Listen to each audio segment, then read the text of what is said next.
तस्य ज्ञानाञ्जनशलाकया चक्षुरुन्मीलितं येन तस्मै श्रीगुरुवे नमः। श्रीचैतन्यमनोभीष्टं स्थापितं येन भूतले स्वयं रूपकदा मह्यं ददाति स्वपदान्तिकम्। वन्देऽहं श्रीगुरो श्रीयुतापदकमलं श्रीगुरून् वैष्णवांश्च श्रीरूपं साग्रजातं सहगण रघुनाथानुतं तं सजीवं साद्वैतं सावधूतं परिजनसहितं कृष्णचैतन्यदेवं श्रीराधा कृष्णपादान् सहगणललिता श्रीविशाखान्वितांश्च नमो विष्णुपादाय कृष्णप्रेष्ठाय भूतले श्रीमते भक्तिवेदान्तस्वामिनिति नामिने नमस्ते सारस्वते देवे गौरवाणी प्रचारिणे निर्विशेषशून्यवादि पाश्चात्यदेशतारिणे नमो महावदान्याय कृष्णप्रेमप्रदायते कृष्णाय कृष्णचैतन्य नामने गौरतिसे नमः। हे कृष्ण करुणा सिंधु दीनबंधो जगतपते गोपेश गोपिका कांत राधा कांत नमोस्तुते तप्त कांचन गौरांगी राधे वृंदावनेश्वरी वृषभानुसुते देवी प्रणमामि हरिप्रिये वाञ्छाकल्पतरुभ्यश्च कृपा सिन्धुभ्यैव च पतितानां पावनेभ्यो वैष्णवेभ्यो नमो नमः। जय श्री कृष्ण चैतन्य प्रभु नित्यानंद श्री अद्वैत गदाधर श्रीवासादि गौर भक्त वृंद हरे कृष्णा कृष्ण कृष्ण हरे हरे हरे राम राम राम हरे हरे ಹರೇ ಕೃಷ್ಣ. ಎಲ್ಲರಿಗೂ ಸ್ವಾಗತ. ಇವತ್ತು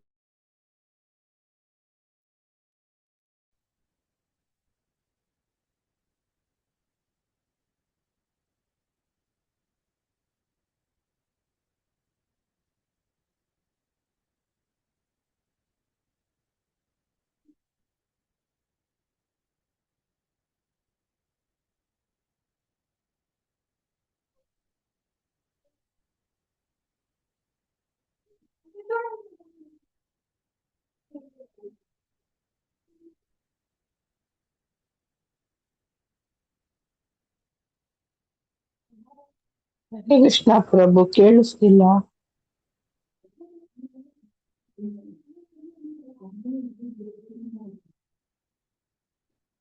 हरे कृष्ण प्रभु। दंडवत प्रदान। ಹರೇ ಕೃಷ್ಣ ಪ್ರಭು.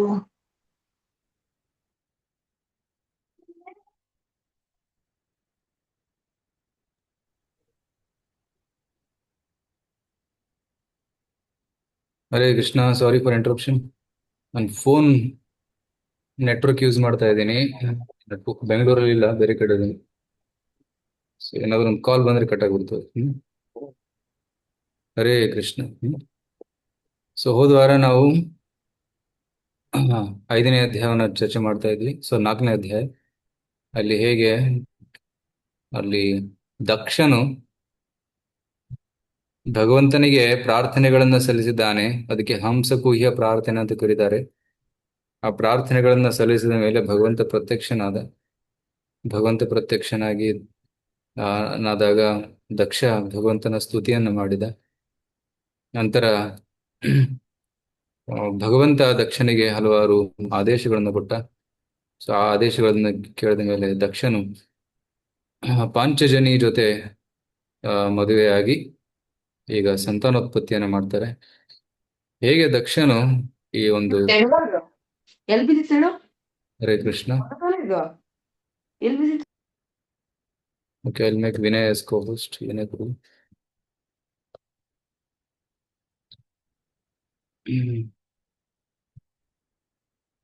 ಸೊ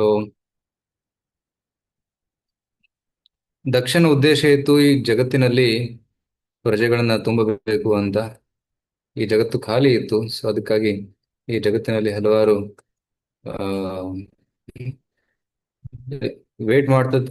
ಹಲವಾರು ಜೀವಿಗಳು ಜಗತ್ತಲ್ಲಿ ಜನ್ಮ ತಗೊಳ್ಳೋಕೆ ವೇಟ್ ಮಾಡ್ತಾ ಇದ್ದಾರೆ. ಅವರಿಗೆಲ್ಲ ಒಂದು ಅವಕಾಶ ಸಿಗಲಿ ಅಂತ ದಕ್ಷನು ಸಂತಾನೋತ್ಪತ್ತಿಯನ್ನು ಮಾಡ್ತಾನೆ. ಸೊ ಫಸ್ಟಿಗೆ 10,000 ಮಕ್ಕಳು, ಗಂಡು ಮಕ್ಕಳು, ನಂತರ 1,000 ಗಂಡು ಮಕ್ಕಳು, ತದನಂತರ 60 ಜನ ಹೆಣ್ಣು ಮಕ್ಕಳನ್ನ ಪಡಿತಾನೆ. ಸೊ ಈ 60 ಜನ ಹೆಣ್ಣು ಮಕ್ಕಳ ಮುಖಾಂತರ ಇಡೀ ಜಗತ್ತಿನಲ್ಲಿ ಸೃಷ್ಟಿ ಆಗುತ್ತೆ. ಹಲವಾರು ಜೀವರಾಶಿಗಳು ತುಂಬ್ಕೊಂತವೆ.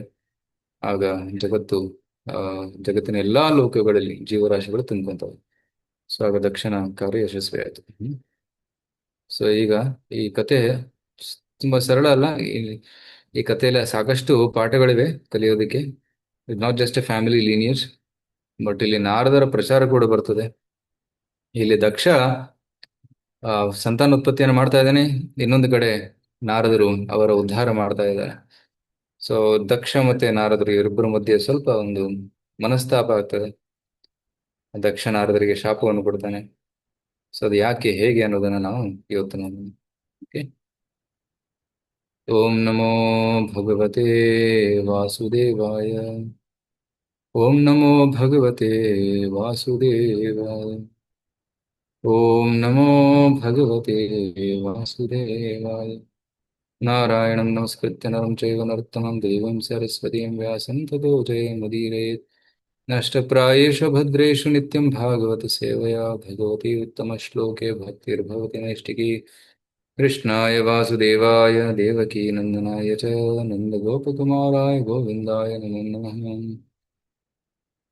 ಈ ಅಧ್ಯಾಯದಲ್ಲಿ 44 ಶ್ಲೋಕಗಳಿವೆ. ಫಸ್ಟ್ 15 ಶ್ಲೋಕಗಳಲ್ಲಿ ನಾರದರು ದಕ್ಷನ ಮಕ್ಕಳಾದಂತಹ ಹರಿಯೇಶ್ವರಿಗೆ ಪ್ರಚಾರವನ್ನು ಮಾಡ್ತಾನೆ. ನಂತರ ಹರಿಯೇಶ್ವರು ಆ ಪ್ರಚಾರವನ್ನ ಆಕ್ಚುಲಿ ನಾರದರು ಒಂದು ಒಗಟನ್ನು ಹೇಳ್ತಾರೆ. ಒಗಟು ಅಥವಾ ಒಂದು ರೂಪಕ, ಒಂದು ಅಲಿಗರಿ, ಇಂಗ್ಲಿಷ್ ಅಲಿಗರಿ ಅಂತ ಕರೀತಾರೆ. ರೂಪಕ ಒಂದು ಕಥೆಯನ್ನು ಹೇಳ್ತಾರೆ. ಸೊ ಆ ರೂಪಕದ ಅರ್ಥವನ್ನ ತಿಳಿದುಕೊಂಡು ಹರಿಯೇಶ್ವರು ಸನ್ಯಾಸವನ್ನು ಸ್ವೀಕರಿಸ್ತಾರೆ. ದಕ್ಷನಿಗೆ ತುಂಬಾ ಕೋಪ ಬಂತು. ಆದರೆ ಬ್ರಹ್ಮನ ಆದೇಶದಂತೆ ಮತ್ತೆ 1,000 ಮಕ್ಕಳನ್ನು ಪಡಿತಾನೆ. ಅವರ ಹೆಸರು ಸವಳಾಶ್ವರು. ಸವಳಾಶ್ವರು ಅವರು ಕೂಡ ನಾರದರನ್ನ ಭೇಟಿ ಆಗ್ತಾರೆ. ನಾರದರು ಹೇಳ್ತಾರೆ, ನೋಡಿ ನಿಮ್ಮ ಪೂರ್ವಜರು, ನಿಮ್ಮ ಅಣ್ಣಂದಿರು ಸನ್ಯಾಸ ಮಾರ್ಗವನ್ನು ಸ್ವೀಕರಿಸಿದ್ದಾರೆ, ನೀವು ಕೂಡ ಅವ್ರ ಮಾರ್ಗದಲ್ಲಿ ನಡಿಬೇಕು ಅಂತ ಹೇಳಿದಾಗ ಆಯ್ತು ಅಂತ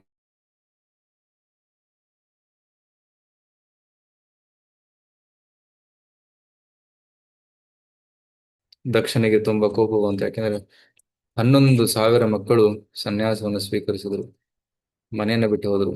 ಸೊ ಆದ ಕಾರಣದಿಂದ ದಕ್ಷನಿಗೆ ಕೋಪ ಬಂತು. ಆಗ ದಕ್ಷನು ಶಾಪವಿತ್ತನು. ಸೊ ನಾರದರಿಗೆ ಶಾಪ ಕೊಟ್ಟನು. ಎಂತ ಶಾಪ ಅದು? ನಾರದ, ನಿನಗೆ ಮನೆ ಇಲ್ಲದಿರಲಿ, ನೀನು ಯಾವಾಗ್ಲೂ ಸುತ್ತಾನೆ ಇರಬೇಕು, ನಿನಗೆ ಒಂದು ವಾಸಸ್ಥಳ ಇರಬಾರ್ದು ಅನ್ನೋ ಒಂದು ಶಾಪವನ್ನು ಕೊಡ್ತಾನೆ. ಸೊ ಆಗ ನಾರದರ ಶಾಪವನ್ನು ಸ್ವೀಕರಿಸಿ ಅವರು ಮತ್ತೆ ಪ್ರಚಾರಕ್ಕಾಗಿ ಭ್ರಮಣ ಮಾಡ್ತಾ ಹೋಗ್ತಾರೆ. ಸೊ ಇಲ್ಲಿ ಮಧ್ಯದ ಒಂದು ಭಾಗ ಏನಿದೆ ತುಂಬಾ ಅರ್ಥಪೂರ್ಣವಾದದ್ದು. ನಾರದರು ಹೇಗೆ ಹರೀಶ್ವರಿಗೆ ಪ್ರಚಾರ ಮಾಡಿದ್ರು ಅಂತ. ಸೊ ಅದನ್ನ ಸ್ವಲ್ಪ ವಿವರವಾಗಿ ಇವತ್ತು ತಿಳ್ಕೊಳ್ಳೋದಕ್ಕೆ ಪ್ರಯತ್ನ ಮಾಡ್ತೀನಿ. ಹರೇ ಕೃಷ್ಣ. ಈಗ 5ನೇ ಅಧ್ಯಾಯದ ಪ್ರಥಮ ಶ್ಲೋಕ ನೋಡೋಣ. ಯಾರಿಗೆ ಅನುವಾದ ಓದೋ ಇಚ್ಛೆ ಇದೆ ತಾವು ಕೈ ಎತ್ತಬಹುದು, ಅವರಿಗೆ ಅವಕಾಶ ನೀಡಲಾಗ್ತದೆ. ನಾನು ಶ್ಲೋಕವನ್ನು ಓದ್ತೇನೆ, ತಾವು ಅನುವಾದವನ್ನು ಓದಿದ್ದೀನಿ.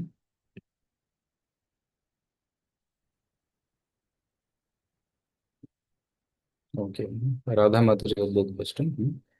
श्रीशुकोवाच तस्यां स पाञ्चजन्यां वै विष्णो मायोपब्रह्मितः हर्यश्वसंज्ञान् अयुतं पुत्रान् अजनयद्विभुः. ಹರೇ ಕೃಷ್ಣ ಪ್ರಭು. ಶುಕ ಮುನಿಗಳು ಮುಂದುವರಿಸಿದರು. ಭಗವಾನ್ ವಿಷ್ಣುವಿನ ಮಾಯಾಶಕ್ತಿಯಿಂದ ಪ್ರಚೋದಿತನಾದ ಪ್ರಜಾಪತಿ ದಕ್ಷನು ಪಾಂಚಜನೀಯ ಗರ್ಭದಲ್ಲಿ 10,000 ಪುತ್ರರನ್ನು ಪಡೆದನು. ನನ್ನ ಪ್ರೀತಿಯ ದೊರೆಯೇ, ಈ ಮಕ್ಕಳನ್ನು ಹರಿಯೇಶ್ವರೆಂದು ಕರೆಯಲಾಯಿತು. ಹರೇ ಕೃಷ್ಣ ಪ್ರಭು. ಸೊ ಪಾಂಚಜನಿಯ ಇನ್ನೊಂದು ಹೆಸರು ಅಸೀಕ್ನಿ ಅಂತ. ಸೊ ದಕ್ಷನ ಮದುವೆ ಆಯ್ತು ಅಸೀಕ್ನಿ ಜೊತೆ. ಸೊ ಅವರ ಗರ್ಭದಿಂದ ಎಷ್ಟು 10,000 ಅಯುತಂ 10,000 ಮಕ್ಕಳು ಹುಟ್ಟಿದರು. ಇದು ಹೇಗೆ ಸಾಧ್ಯ ಅಂತ ಪ್ರಶ್ನೆ ಮಾಡಬಹುದು. ಸೊ ಧೃತರಾಷ್ಟ್ರನಿಗೆ 5,000 ವರ್ಷದಿಂದ ಧೃತರಾಷ್ಟ್ರನಿಗೆ 100 ಮಕ್ಕಳಿದ್ವು. ಸೊ ಆ ಒಂದು ಟೆಕ್ನಾಲಜಿ ಆ ಸಮಯದಲ್ಲಿ ಇತ್ತು. ಹೇಗೆ ಅವರು ಒಂದು ಗರ್ಭದಿಂದ 1,000 ಮಕ್ಕಳನ್ನ ಪಡೆಯಬೇಕು ಅನ್ನೋದೊಂದು ಟೆಕ್ನಾಲಜಿ. ಸೊ ವ್ಯಾಸರು ಒಂದು ಗರ್ಭದ ಭಾಗವನ್ನು, ಪ್ರತಿಯೊಂದು ಭಾಗವನ್ನ ಮಡಿಕೆಗಳಲ್ಲಿಟ್ಟು ಅದನ್ನ ಬೆಳೆಸ್ತಾರೆ. ನಂತರ 100 ಜನ ಮಕ್ಕಳು ಹುಟ್ಟುತ್ತಾರೆ. ಸೊ ಅದೇ ರೀತಿ ಆಗಿನ ಕಾಲದಲ್ಲೂ ಕೂಡ ಆಗಿರ್ಬಹುದು. ಸೊ 10,000 ಗಂಡು ಮಕ್ಕಳು ಅವರಿಗೆ ಹುಟ್ಟಿದ್ದರು. ಅವರ ಹೆಸರು ಹರಿಯೇಶ್ವರು. ಅವ್ರು ಕಲೆಕ್ಟಿವ್ ಆಗಿ ಎಲ್ಲರನ್ನು ಹರೀಶ್ವರ ಅಂತ ಕರೀತಾರೆ. ಅಪೃಥಕ್ ಧರ್ಮಶೀಲಾಸ್ತೆ ಸರ್ವೇ ದಾಕ್ಷಾಯಣಾ ನೃಪ ಪಿತ್ರಾ ಪ್ರೋಕ್ತ ಪ್ರಜಾ ಸರ್ಗೇ ಪ್ರತೀಚೀಂ ಪ್ರಯಯುರ್ದಿಶಂ. ಓಕೆ ಪ್ರಭುಜಿ. ರೇಣುಕಾ ದೇವಿ ಮಾತಾಜಿ, ನಾನು ಹೆಸರು ಕರೆದೆ, ನೀವು ಕೈ ಎತ್ತಬೇಕು. ಓಕೆ, ರೇಣುಕಾ ದೇವಿ ಮಾತಾಜಿ. ಓಕೆ, ವಿಜಯಗೌಡ ಮಾತಾಜಿ. ಹರೇ ಕೇಳಿಸ್ತಾ ಇದೆಯಾ? ಕೃಷ್ಣ ಪ್ರಭು. ಹೌದು. ಕೇಳಿಸ್ತಾ ಇದೆ. ನಾವು ಅನುವಾದ. ಗುರುಜಿ ಅದು ಇದು ಆಗ್ಲಿಲ್ಲ, ಮ್ಯೂಟ್ ನ ಇದ್ ಮಾಡಕ್ ತೆಗಿಯಕ್ಕೆ. ರೇಣುಕಾದೇವಿ ಓದ್ಲಾ ಗುರುಜಿ? ಓದಿ ರೇಣುಕಾ. ನೆಕ್ಸ್ಟ್ ವಿಜಯ ಮಾತಾಜಿ. ನನ್ನ ಪ್ರೀತಿಯ ದೊರೆಯೇ, ಪ್ರಜಾಪತಿ ದಕ್ಷನ ಎಲ್ಲಾ ಪುತ್ರರು ಒಂದೇ ರೀತಿ ಇದ್ದು ಸಭ್ಯರು, ಪಿತೃವಾಕ್ಯ ಪರಿಪಾಲನೆಯಲ್ಲಿ ವಿಧೇಯರು ಆಗಿದ್ದರು. ಮಕ್ಕಳನ್ನು ಪಡೆಯುವಂತೆ ತಂದೆ ಆಜ್ಞೆ ಮಾಡಿದಾಗ ಅವರೆಲ್ಲ ಪಶ್ಚಿಮ ದಿಕ್ಕಿಗೆ ಹೋದರು. ಹರೇ ಕೃಷ್ಣ ಗುರುಜಿ. ಪ್ರಜಾ ಸರ್ಗೆ, ನೀವು ಕೂಡ ಮಕ್ಕಳನ್ನು ಪಡಿಬೇಕು. ಸೊ ಮಕ್ಕಳನ್ನು ಪಡಿಬೇಕಂದ್ರೆ ಮದುವೆ ಆಗ್ಬೇಕಲ್ಲ. ಆದ್ರೆ ಇವರು ಮದುವೆ ಆಗ್ಲಿಲ್ಲ. ಎಲ್ಲಿಗೆ ಹೋದ್ರು?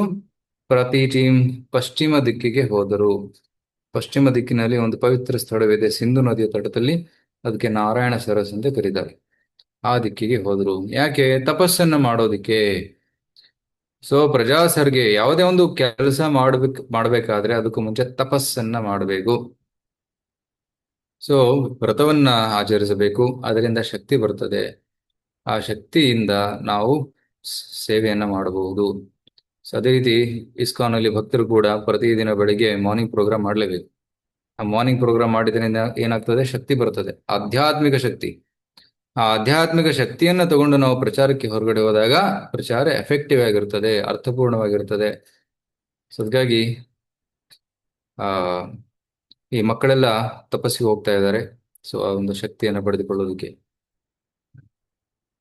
ತತ್ರ ನಾರಾಯಣ ಸರಸ್ತೀರ್ಥಂ ಸಿಂಧೂ ಸಮುದ್ರಯೋ ಸಂಗಮೋ ಯತ್ರ ಸುಮಹನ್ ಮುನಿ ಸಿದ್ಧ ನಿಷೇವಿತಂ.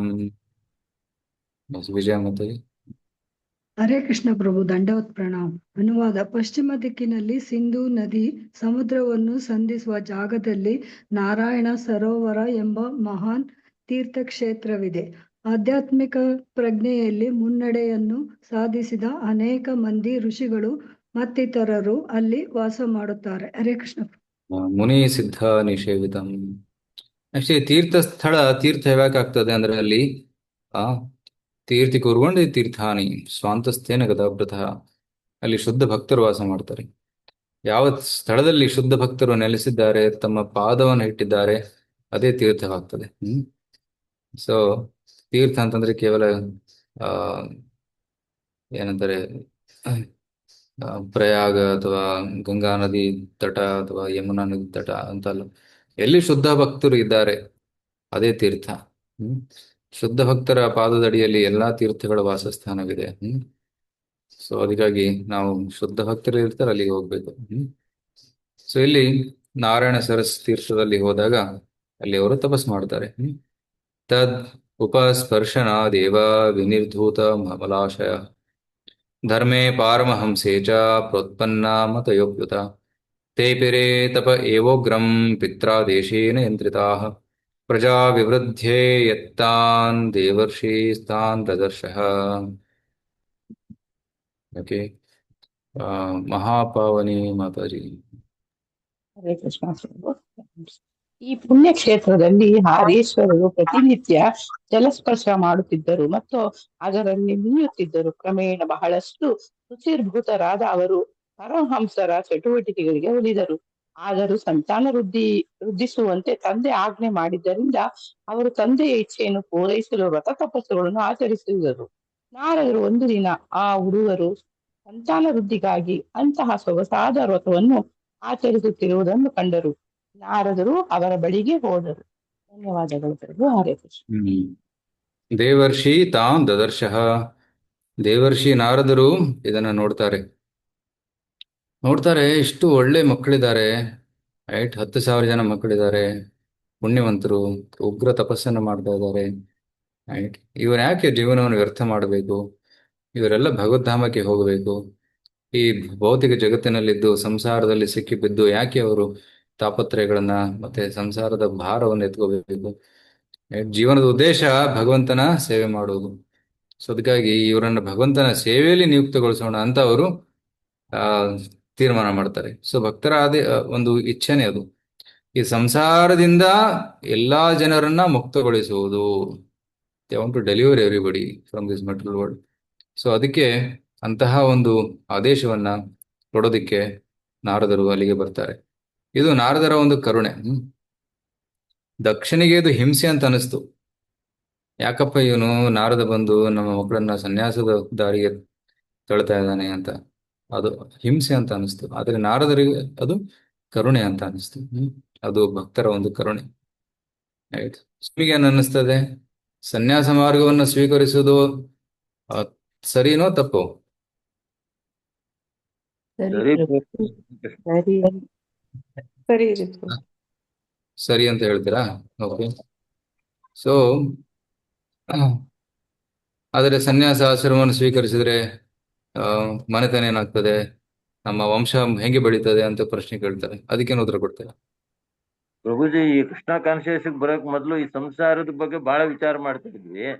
ಈ ಹಾ ಕೃಷ್ಣ ಕಾನ್ಶಿಯಸ್ ಬಂದ್ಮೇಲೆ ನಮಗೆ ಹಾ ಈಗಲೂ ಅರಿವಾಗಿದೆ. ಸೊ ಸನ್ಯಾಸಾಶ್ರಮ ತಗೊಂಡಿದ್ರೆ ಸಂತಾನ ಹ್ಮ್ ಬೆಳೆದೇ ಇರಬಹುದು, ಆದ್ರೆ ಹ್ಮ್ ಅಟ್ಲೀಸ್ಟ್ ಒಂದು ಒಳ್ಳೆ ಪ್ರಜೆಯಾಗಿ ಒಂದು ಒಳ್ಳೆ ಲಿವಿಂಗ್ ಎಂಟಿಟಿ ಆಗಾದ್ರೂ ನಾವು ನಮ್ಮ ಜೀವನ ಸಾರ್ಥಕ ಪಡಿಸ್ಕೊಳಕ್ ಒಂದು ಅವಕಾಶ ನಾವು ಕಳ್ಕೊಂಡ್ವಿ ಅನ್ಸ್ತದೆ ಪ್ರಭುಜಿ.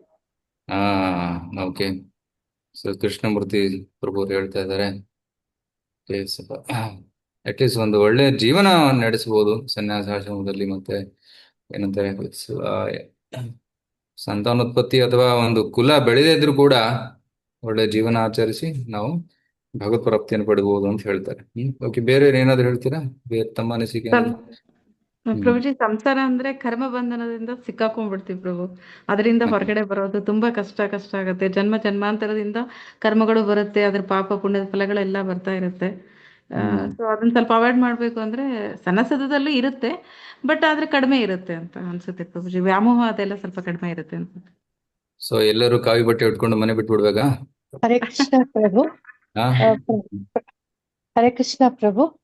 ಓಕೆ. ಪ್ರಭು, ಸನ್ಯಾಸ ಮಾರ್ಗ ಏನೋ ಒಳ್ಳೇದು, ಬಟ್ ಇಲ್ಲಿ ಭಗವಂತನ ಆಮೇಲೆ ತಂದೆ ಆದೇಶ ಇದೆ. ಅವರು ಮುಟ್ಬೇಕು ಅಂತ ಎಷ್ಟೋ ಆತ್ಮಗಳು ಕಾಯ್ತಾ ಇದ್ದಾರೆ. ಸೊ ಅವ್ರಿಗೋಸ್ಕರ ಒಂದು ಸೇವೆ ಮಾಡ್ಬೇಕು ಅಂತ ಭಗವಂತ ಹೇಳಿದಾನೆ. ಸೊ ಅವ್ರ ಭಗವಂತನ ಸೇವೆ ಮಾಡೋದೇ ಇಂಪಾರ್ಟೆಂಟು ನಮ್ಮ ಉದ್ಧಾರಕ್ಕಿಂತ ಅಂತ ಇಲ್ಲಿ ಈ ಸಿಚುವೇಶನ್ ಅಲ್ಲಿ ನಂಗೆ ಅನ್ನಿಸ್ತಾ ಇದೆ. ಓಕೆ. ಸೊ ಭಗವಂತನ ಆದೇಶ ಏನಿತ್ತು? ಭಗವಂತನ ಆದೇಶ ಪ್ರಜಾ ಉತ್ಪತ್ತಿ ಮಾಡ್ಬೇಕು ಅಂತಿತ್ತಲ್ವಾ? ಓಕೆ. ಸೊ ಇವ್ರ ಮಕ್ಕಳು ಮದುವೆ ಆಗಿ ಪ್ರಜಾ ಉತ್ಪತ್ತಿ ಮಾಡಬೇಕಿತ್ತು, ಆದ್ರೆ ಮಾಡ್ಲಿಲ್ಲ. ಮುಂದೆ ನೀವು ಹೌದು, ನೋಡ್ತೀರಾ, ಇವರು 10,000 ಜನ ಸನ್ಯಾಸ ಸ್ವೀಕರಿಸಿದರು. ಸ್ವೀಕರಿಸಿದ್ರು. ಸೊ ಭಗವಂತನ ಆದೇಶನ ಪಾಲಿಸಲಿಲ್ಲ. ಪಾಲಿಸ್ಲಿಲ್ಲ. ಗೃಹಸ್ಥಾಶ್ರಮದಲ್ಲೂ ಉದ್ಧಾರ ಆಗ್ಬೋದಿತ್ತು ಭಗವಂತನ ಆಗ್ಬೋದಿತ್ತು ಆದೇಶ. ಅಂತ ಹೇಳ್ತೀರಾ? ಸೊ ಆಗ್ಬೋದು. ಇವ್ರು ಮಾಡಿದ್ದು ಸರಿನೋ ತಪ್ಪು? ಇವ್ರು ಇವ್ರು ಮಾಡಿದ ತಪ್ಪು ಅನ್ಸುತ್ತೆ ಪ್ರಭು. ತಪ್ಪು ಅನ್ಸೈತಿ. ಓಕೆ, ಇರ್ಲಿ, ನಿಮ್ಮ ಅನಿಸಿಕೆ ಇರ್ಲಿ, ಪರವಾಗಿಲ್ಲ. ಮುಂದೆ ಡಿಸ್ಕಷನ್ ಬರ್ತದೆ. ವನಜ ಮಾತಾಜಿ ಏನ್ ಹೇಳ್ತಾರಂತ? ಹರೇ ಕೃಷ್ಣ ಪ್ರಭುಜಿ. ಅವರು ಸನ್ಯಾಸ ಮಾರ್ಗ ಹೋದ್ರು ಭಗವಂತ ಇನ್ನೊಂದು ರೀತಿನಲ್ಲಿ ಅವರಿಗೆ ಸಂತಾನ ಪ್ರಾಪ್ತಿ ಕೊಟ್ಟೆ ಕೊಡ್ತಾನೆ. ಅವರ ತಪಸ್ಸು, ದಕ್ಷನ ಒಂದು ತೀವ್ರವಾದ ತಪಸ್ಸು, ಅದನ್ನೆಲ್ಲ ಮೆಚ್ಚಿ ಇದಲ್ದಿದ್ರು ಇನ್ನೂ ಒಂದ್ಸಲಿ ಅವನ ಸಂತಾನ ಬಗ್ಗೆ ಕೊಟ್ಟೆ ಕೊಡ್ತಾನೆ. ಆದ್ರೆ ನಾರದರು ಇವ್ರಿಗೆ ಒಳ್ಳೆ ಮಾರ್ಗದಲ್ಲಿ ಆಧ್ಯಾತ್ಮಿಕ ಪ್ರಪಂಚಕ್ಕೆ ಹೋಗೋಕ್ಕೋಸ್ಕರ ಒಂದು ಸದ್ಬುದ್ಧಿಯನ್ನು ಕರುಣಿಸಿ ಅವ್ರನ್ನ ಭಗವಂತ ಧಾಮಕ್ಕೆ ಹೋಗೋಕೆ ಅವರಿಂದ ಪ್ರಚಾರಗಳನ್ನು ಮಾಡಿಸೋದಕ್ಕೋಸ್ಕರ ಅವ್ರು ಒಳ್ಳೆ ಕಾರ್ಯನೇ ಮಾಡಿದ್ದಾರೆ. ಇದರಿಂದ ತಪ್ಪೇನಿಲ್ಲ. ಭಗವಂತ ಒಂದಲ್ಲ ಒಂದ್ ರೀತಿನಲ್ಲಿ ಸಂತಾನ ಕೊಟ್ಟೆ ಕೊಡ್ತಾನೆ. ಇವ್ರಲ್ದಿದ್ರು ಇನ್ನು ಬೇರೆ ಸಂತತಿಯಿಂದನಾರು ಅವರು ಉತ್ಪತ್ತಿ ಆಗೇ ಆಗುತ್ತೆ. ಓಕೆ. ಸೊ ವನಜ ಮಾತಾಜಿ ಹೇಳ್ತಾ ಇದ್ದಾರೆ ನಾರದರು ಮಾಡಿದ್ದು ಸರಿ. ಓಕೆ. ಮತ್ತೆ 10,000 ಜನ ಸನ್ಯಾಸ ತಗೊಂಡಿದ್ದು ಸರಿ. ಓಕೆ. ಸರಸ್ವತಿ ಮಾತಾಜಿ ತಪ್ಪು ಅಂತಂದ್ರು, ವನಜ ಮಾತಾಜಿ ಸರಿ ಅಂತ ಹೇಳ್ತಾ ಇದ್ದಾರೆ. ಓಕೆ, ಎರಡು ಅನಿಸಿಕೆಗಳು ಬರ್ತಾ ಇದ್ದಾರೆ. ಓಕೆ. ಮತ್ತೆ ಯಾರಾದ್ರೂ ಹೇಳಕ್ ಇಷ್ಟಪಡ್ತೀರಾ? ಒಂದು ಹರೇ ಕೃಷ್ಣ ಪ್ರಭುಜಿ. ಎಸ್, ಅನಂತ ಕುಲಕರ್ಣಿ. ಹೇಳಿ ಅನಂತ ಪ್ರಭುಜಿ. ನಿಮ್ ವಾಯ್ಸ್ ಕೇಳಿಸ್ತಾ ಇಲ್ಲ.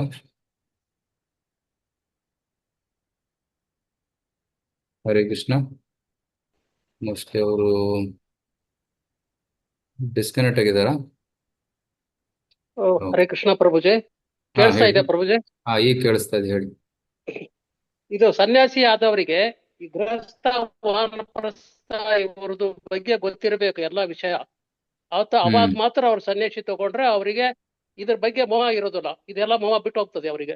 ಇಲ್ಲ ಅಂದ್ರೆ ಇನ್ನ ಇದು ಭೌತಿಕದ ಆಶೆಗಳು ಉಳ್ಕೊಂಡ್ಬಿಡ್ತದೆ ಅವರಿಗೆ. ಇದು ಹೋಗ್ಬೇಕಂದ್ರೆ ಕರೆಕ್ಟ್. ಅನಂತ ಪ್ರಭು ಹೇಳ್ತಾ ಇದ್ದಾರೆ, ಒಬ್ಬನು ಎಲ್ಲ ತಿಳಿದುಕೊಂಡು ಅರಿವು ಮೂಡಿಸಿಕೊಂಡ ಮೇಲೆ ಆ ಒಂದು ಅರಿವಿನಲ್ಲಿ, ಜ್ಞಾನದಲ್ಲಿ ಅವನು ಸನ್ಯಾಸವನ್ನು ಸ್ವೀಕರಿಸಬೇಕು.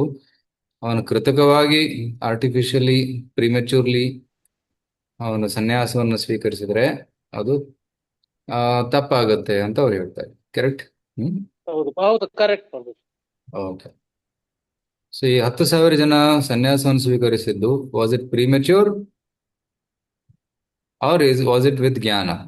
ಜ್ಞಾನಪೂರ್ಣವಾಗಿ ಸನ್ಯಾಸ ಸ್ವೀಕರಿಸಿದ್ರ ಅಥವಾ ಪ್ರಿಮೆಚೂರ್ಲಿ ಸನ್ಯಾಸ ಸ್ವೀಕರಿಸಿದ್ರ? ಜ್ಞಾನಪೂರ್ಣವಾಗಿ ಸ್ವೀಕರಿಸಿದ್ರು. ಜ್ಞಾನಪೂರ್ಣವಾಗಿ ಯಾಕೆಂದ್ರೆ ನಾರದರು ಅವರಿಗೆ ಉಪದೇಶವನ್ನು ಕೊಟ್ರಲ್ಲ.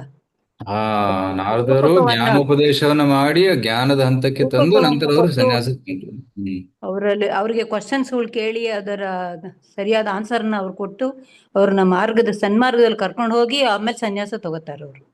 Okay okay, correct. Thank you ತಾವೆಲ್ಲರೂ. ಎಸ್, ಮತ್ತೆ ಯಾರು ಹೇಳ್ತಾರೆ? ಜ್ಞಾನದ ಮೂಲಕನೇ ಪ್ರತಿಯೊಂದನ್ನು ಪಡ್ಕೋಬಹುದು ಪ್ರಭು. ನಮ್ಮ ಸ್ವಂತ ಅನುಭವದಿಂದನೇ ನಾನು ಸನ್ನಸತ್ವ ಲೆವೆಲ್ಗೆ ಹೋಗ್ತೀನಿ ಅಂತಂದ್ರೆ ಅದು ಮುಗಿಲಾರ್ದ ಕಥೆಗಳಾಗ್ಬಿಡುತ್ತೆ ಪ್ರಭು. ಎಷ್ಟು ಲಕ್ಷಾಂತರ ಜನ್ಮಗಳು ಬರುತ್ತೆ. ಸೊ ಹೇಳ್ದವ್ರ ಮಾತು ಕೇಳ್ಕೊಂಡು ಜ್ಞಾನದ ಮೂಲಕ ಸನ್ನಸತ್ವ ತಗೊಳ್ಳೋದು ಬೆಟರ್ ಅಂತ ನನ್ನ ಅನಿಸಿಕೆ ಅನ್ಸುತ್ತೆ ಪ್ರಭು. ಸೊ ಅದು ಹೇಳಿದ್ದನ್ನ ಅರ್ಥ ಮಾಡಿಕೊಂಡ ಮೇಲೆ ಮಾತ್ರ. ತುಂಬಾ ಜನ ಕೇಳ್ತಾರೆ, ತುಂಬಾ ಜನ ಹೇಳ್ತಾರೆ ಕೂಡ, ಆದ್ರೆ ಅದು ಯಾವಾಗ ಅದು ಅರ್ಥವಾಗ್ತದೆ, ಯಾವಾಗ ಒಂದು ಕನ್ವಿಕ್ಷನ್ ಬರ್ತದೆ, ಆವಾಗ ಸನ್ಯಾಸವನ್ನು ಸ್ವೀಕರಿಸಬೇಕು. ಇಲ್ಲಾಂದ್ರೆ ಅದು ಸನ್ಯಾಸ ನೋಡ್ತೀವಿ, ತುಂಬಾ ಜನ ಸನ್ಯಾಸ ಸ್ವೀಕರಿಸ್ತಾರೆ, ಬಟ್ ಸನ್ಯಾಸ ಸ್ವೀಕರಿಸಿ ಕಾವಿ ಬಟ್ಟೆಯಲ್ಲಿ ಏನಾದ್ರು ತಪ್ಪು ಮಾಡಿದ್ರೆ ರೈಟ್, ಇಡೀ ಜಗತ್ತು ನಗುತ್ತೆ, ಉಪಹಾಸ ಮಾಡ್ತದೆ. ರೈಟ್. ಪ್ರಭುಪಾದ ಹೇಳ್ತಾ ಇದ್ರು, ಪ್ರಭುಪಾದರ ಮನೆಗೆ ತಮ್ಮ ತಂದೆಯಾದಂತ ಗೌರ್ಮೋಹನ್ ದೇ ಪ್ರತಿದಿನ ಸಾಧುಗಳನ್ನ ಆಹ್ವಾನಿಸ್ತಾ ಇದ್ರು. ಅವರಿಗೆ ಪ್ರಸಾದವನ್ನ ನೀಡ್ತಾ ಇದ್ರು, ದಕ್ಷಿಣೆಯನ್ನು ಕೊಡ್ತಾ ಇದ್ರು, ಮತ್ತೆ ಅವರಿಂದ ಆಶೀರ್ವಾದವನ್ನ ಬೇಡ್ತಾ ಇದ್ರು ಅಂತ ಹೋಗ್ತಾ ಇದ್ರು ಅವರು. ಆದ್ರೆ ಕೆಲವೊಂದು ಸಾಧುಗಳು ಹೊರಗಡೆ ಹೋದ್ಮೇಲೆ ಬೀಡಿ ಸಿದದು, ಬೀಡಿ, ಸಿಗರೇಟು, ತಂಬಾಕು ಅದನ್ನೆಲ್ಲ ತಿಂತಾ ಇದ್ರು. ಸೊ ಕೆಟ್ಟ ಚಟಗಳನ್ನ ಅವರು ಬೆಳೆಸ್ಕೊಂಡಿದ್ರು. ಅದಕ್ಕೆ ಪ್ರಭುಪಾದರಿಗೆ ಸಾಧುಗಳ ಮೇಲೆ ವಿಶ್ವಾಸ ಹೊರಟೋಗಿತ್ತು. ರೈಟ್. ಯಾವಾಗ ಪ್ರಭುಪಾದರ ಸ್ನೇಹಿತ ನರೇಂದ್ರನಾಥ್ ಒಂದು ದಿನ ಅಲ್ಲಿ ಕಲ್ಕತ್ತಾದಲ್ಲಿ ನಡ್ಕೊಂಡು ಹೋಗುವಾಗ ಹೇಳ್ತಾನೆ, ಇಲ್ಲಿ ಒಬ್ರು ಒಳ್ಳೆ ಸಾಧುಗಳಿದ್ದಾರೆ, ಅವರನ್ನು ಭೇಟಿಯಾಗೋಣ ಬಾ ಅಂತ ಕರೆದಾಗ ಪ್ರಭುಪಾದರು ಹೇಳ್ತಾರೆ, ನಾನು ಬರೋದಿಲ್ಲ, ನಾನು ತುಂಬಾ ಜನ ನೋಡಿದ್ದೀನಿ, ಎಲ್ಲ ಢೋಂಗಿಗಳು ಅಂತ ಹೇಳ್ತಾರೆ. ಸೊ ಆ ಢೋಂಗಿಗಳ ಸಹವಾಸ ಬೇಡ ನನಗೆ, ಬರೋದಿಲ್ಲ ಅಂತಾರೆ. ಆಗ ನರೇಂದ್ರನಾಥ್ ಹೇಳ್ತಾನೆ, ಇಲ್ಲ, ಇವರು different, he is different, you come, ಇವ್ರು ಒಳ್ಳೆಯವರು, ನೀ ಬಾ ಅಂತ ಹೇಳ್ಕೊಂಡು ಹೋಗ್ತಾರೆ. ಹೇಳ್ಕೊಂಡು ಹೋಗಿ ಆ ಉಲ್ಟಾದಂಗ ಜಂಕ್ಷನ್ ಮೇಲೆ ಮಾಡಿ ಮೇಲೆ ಒಂದು ಪ್ರವಚನ ನಡೆದಿತ್ತು. ಅಲ್ಲಿ ಅವರು ಗುರುಗಳಿಗೆ ನಮಸ್ಕಾರ ಮಾಡ್ತಾರೆ. ನಮಸ್ಕಾರ ಮಾಡಿ ತಲೆ ಎತ್ತಿದಾಗ ಗುರುಗಳು ಹೇಳಿದ್ದಾರೆ, you are young, intelligent, English speaking gentlemen, why don't you preach in English on the western world? ನೀನು ಒಳ್ಳೆ ಬುದ್ಧಿವಂತ ಯುವಕ, ಯಾಕೆ ನೀನು ಪಾಶ್ಚಾತ್ಯ ದೇಶದಲ್ಲಿ ಆಂಗ್ಲ ಭಾಷೆಯಲ್ಲಿ ಪ್ರಚಾರ ಮಾಡೋದಿಲ್ಲ ಅಂತ ಪ್ರಶ್ನೆ ಆದೇಶ ಕೊಡ್ತಾರೆ. ಸೊ ಆದೇಶವನ್ನ ಶ್ರೀಲ ಪ್ರಭುಪಾದರು ತಮ್ಮ ಶಿರದ ಮೇಲೆ ಇಟ್ಕೊಂಡು ಇಡೀ ವಿಶ್ವದಲ್ಲಿ ಹರೇ ಕೃಷ್ಣ ಮಂತ್ರದ ಪ್ರಚಾರ ಮಾಡಿ ಸಾವಿರಾರು ಭಕ್ತರನ್ನ ಮಾಡಿ ಸಾವಿರಾರು ಕೇಂದ್ರಗಳನ್ನ ಈಗ ಸ್ಟಾರ್ಟ್ ಮಾಡಿದ್ದಾರೆ ಪ್ರಭುಪಾದರು. ಇದು ಪ್ರಭುಪಾದರು ಒಂದು ಅತಿ ಉತ್ತಮವಾದಂತಹ ಒಂದು ಕೊಡುಗೆ ಈ ಜಗತ್ತಿಗೆ. ಸೊ ಹಲವಾರು ಢೋಂಗಿ ಸಾಧುಗಳಿದ್ದಾರೆ, ಒಳ್ಳೆಯವರು ಕೂಡ ಇದ್ದಾರೆ. ಸೊ ಒಳ್ಳೆಯವರನ್ನು ಹುಡುಕಿ ಅವರ ಆಶ್ರಯವನ್ನು ಪಡೆದುಕೊಳ್ಳಬೇಕು. ಸೊ ನಾರದರಂತಹ ಭಕ್ತರ ಆಶ್ರಯವನ್ನು ಪಡೆದುಕೊಳ್ಳಬೇಕು ಅಂತ ಹೇಳಲಾಗಿದೆ. ಆಗ ನಾರದರು ಬಂದು ಏನ್ ಹೇಳ್ತಾರೆ? ನಾರದರು ಹೇಳ್ತಾರೆ, ವಾಚ ಚ ಅಥ ಹರಿಯಶ್ವಾಹ ಕಥಂ ಸಕ್ಷಥ ವೈ ಪ್ರಜಾಃ ಅದೃಷ್ಟವಾಂತಂ ಭುವೋ ಯೂಯಾಂ ಬಾಲಿಶಾವತ ಪಾಲಕಾಃ ತಥೈಕ ಪುರುಷಂ ರಾಷ್ಟ್ರಂ ಬಿಲಂ ಚಾದೃಷ್ಟ ನಿರ್ಗಮಂ ಬಹುರೂಪಾಂ ಸ್ತ್ರಿಯಂ ಚಾಪಿ ಪುಂಸಾಂಸಂ ಪುಂಶ್ಚಲೀಪತಿಂ ನದೀಂ ಉಭಯತೋ ವಾಹಂ ಪಂಚಾದ್ಭುತಂ ಗೃಹಂ ಕ್ವಚಿದ್ ಹಂಸಂ ಚಿತ್ರಕಥಂ ಕ್ಷೌರಪವ್ಯಂ ಸ್ವಯಂ ಭ್ರಮಿ. ನಾರದರು ಈ 3 ಶ್ಲೋಕಗಳಲ್ಲಿ ಇನ್ನೊಂದು ಶ್ಲೋಕದಲ್ಲಿ 9ನೇ ಶ್ಲೋಕದಲ್ಲಿ ಕೂಡ ಕಥಂ ಸ್ವಪಿತುರಾದೇಶಂ ಅವಿದ್ವಾಂಸೋ ವಿಪಶ್ಚಿತಃ ಅನುರೂಪಂ ಅವಿಜ್ಞಾಯ ಅಹೋ ಸರ್ಗಂ ಕರಿಷ್ಯಥ. 4 ಶ್ಲೋಕಗಳಲ್ಲಿ ಒಂದು ಒಗಟನ್ನು ಹೇಳ್ತಾರೆ. ಈ ಒಗಟಿನ ಅರ್ಥವನ್ನ ಹರಿಯೇಶ್ವರು ತಾವೇ ಅರ್ಥ ಮಾಡ್ಕೊಂತಾರೆ. ಒಗಟನ್ನ ಬಿಡಿಸಿ ಹೇಳೋ ಅವಶ್ಯಕತೆ ಬರಲಿಲ್ಲ. ಯಾಕಂದ್ರೆ ಹರಿಯೇಶ್ವರು ತುಂಬಾ ಬುದ್ಧಿವಂತರಾಗಿದ್ರು. ಅವರು ಆ ಬುದ್ಧಿವಂತಿಕೆಯನ್ನು ಉಪಯೋಗಿಸಿ ಒಗಟಿನ ಅರ್ಥವನ್ನು ಅರ್ಥ ಮಾಡಿಕೊಂಡು ನೇರವಾಗಿ ಸನ್ಯಾಸವನ್ನು ಸ್ವೀಕರಿಸ್ತಾರೆ. ಸೊ ಅಂತಹ ಒಂದು ಸಾಮರ್ಥ್ಯ ಅವರದಿತ್ತು. ರೈಟ್. ಅವ್ರೇನ್ ಹೇಳ್ತಾರೆ, ಅದೃಷ್ಟ ಅಂತಂ ಭೋ ಯೂಯಂ. ಈ ಒಂದು ಭೂಮಿಯ ಅಂತ ನೀನು ನೋಡಿಲ್ಲ. ಬಾಲಿಶ ಬತಪಾಲಕಾಹ, ನೀವು ಬಾಲಿಶಾಹ, ನೀವು ಚಿಕ್ಕ ಮಕ್ಕಳ ತರ ಇದ್ದೀರಾ, ಇನ್ಎಕ್ಸ್ಪೀರಿಯನ್ಸ್ಡ್. ಅಥ ಏಕಂ ಪುರುಷಂ ರಾಷ್ಟ್ರಂ. ಮತ್ತೆ ಈ ಒಂದು ಭೂಮಿಯಲ್ಲಿ, ರಾಷ್ಟ್ರದಲ್ಲಿ ಒಬ್ಬನೇ ಪುರುಷನಿದ್ದಾನೆ. ಮತ್ತೆ ಒಂದು ಬಿಲ ಇದೆ, ಗುಫೆ ಇದೆ. ಅಲ್ಲಿ ಹೋದ ಮೇಲೆ ವಾಪಸ್ ಬರುವಾಗಿಲ್ಲ. ಮತ್ತೆ ಈ ಭೂಮಿಯಲ್ಲಿ ಬಹುರೂಪಾಂ ಸ್ತ್ರೀಯಂ, ಒಬ್ಬಳು ಸ್ತ್ರೀ ಇದ್ದಾಳೆ. ಅವಳು ಬೇರೆ ಬೇರೆ ರೂಪದಲ್ಲಿ ಕಾಣಿಸ್ಕೊಳ್ತಾಳೆ. ಪುಮಾಂಸಂ ಪುಂಶಲೀಪತಿಂ, ಮತ್ತೆ ಆ ಸ್ತ್ರೀಯ ಪತಿ ಕೂಡ ಇದ್ದಾನೆ. ನದೀಂ ಉಭಯತೋ ವಾಹಂ, ಮತ್ತೆ ಅಲ್ಲಿ ಒಂದು ನದಿ ಇದೆ, ಅದು 2 ಕಡೆ ಹರಿತದೆ. ರೈಟ್. ಉತ್ತರ ದಿಕ್ಕಿನಲ್ಲೂ ಹರಿತದೆ, ದಕ್ಷಿಣ ದಿಕ್ಕಿನಲ್ಲೂ ಹರಿತದೆ. ಉಭಯತೋ ವಾಹಂ ಪಂಚಾದ್ಭುತಂ ಗೃಹಂ, ಮತ್ತೊಂದು ಮನೆ ಇದೆ. ಅಲ್ಲಿ ಅದು ಮನೆಯನ್ನ 25 ವಸ್ತುಗಳಿಂದ ನಿರ್ಮಿಸಿದ್ದಾರೆ. ಕ್ವಚಿದ್ ಹಂಸಂ ಚಿತ್ರಕಥಂ, ಮತ್ತೆ ಒಂದು ಹಂಸವಿದೆ, ಅದು ಸುಂದರವಾದ ಹಾಡನ್ನ ಹಾಡ್ತಾ ಇದೆ, ಕಥೆಯನ್ನು ಹೇಳ್ತಾ ಇದೆ. ಕ್ಷೌರಪೀವ್ಯಾಂ ಸ್ವಯಂಭ್ರಮಿ, ಮತ್ತೆ ಒಂದು ಖಡ್ಗ ಇದೆ, ಅದು ತಂತಾನೆ ಸುತ್ತುತ್ತಾ ಇದೆ. ಈ ರೀತಿ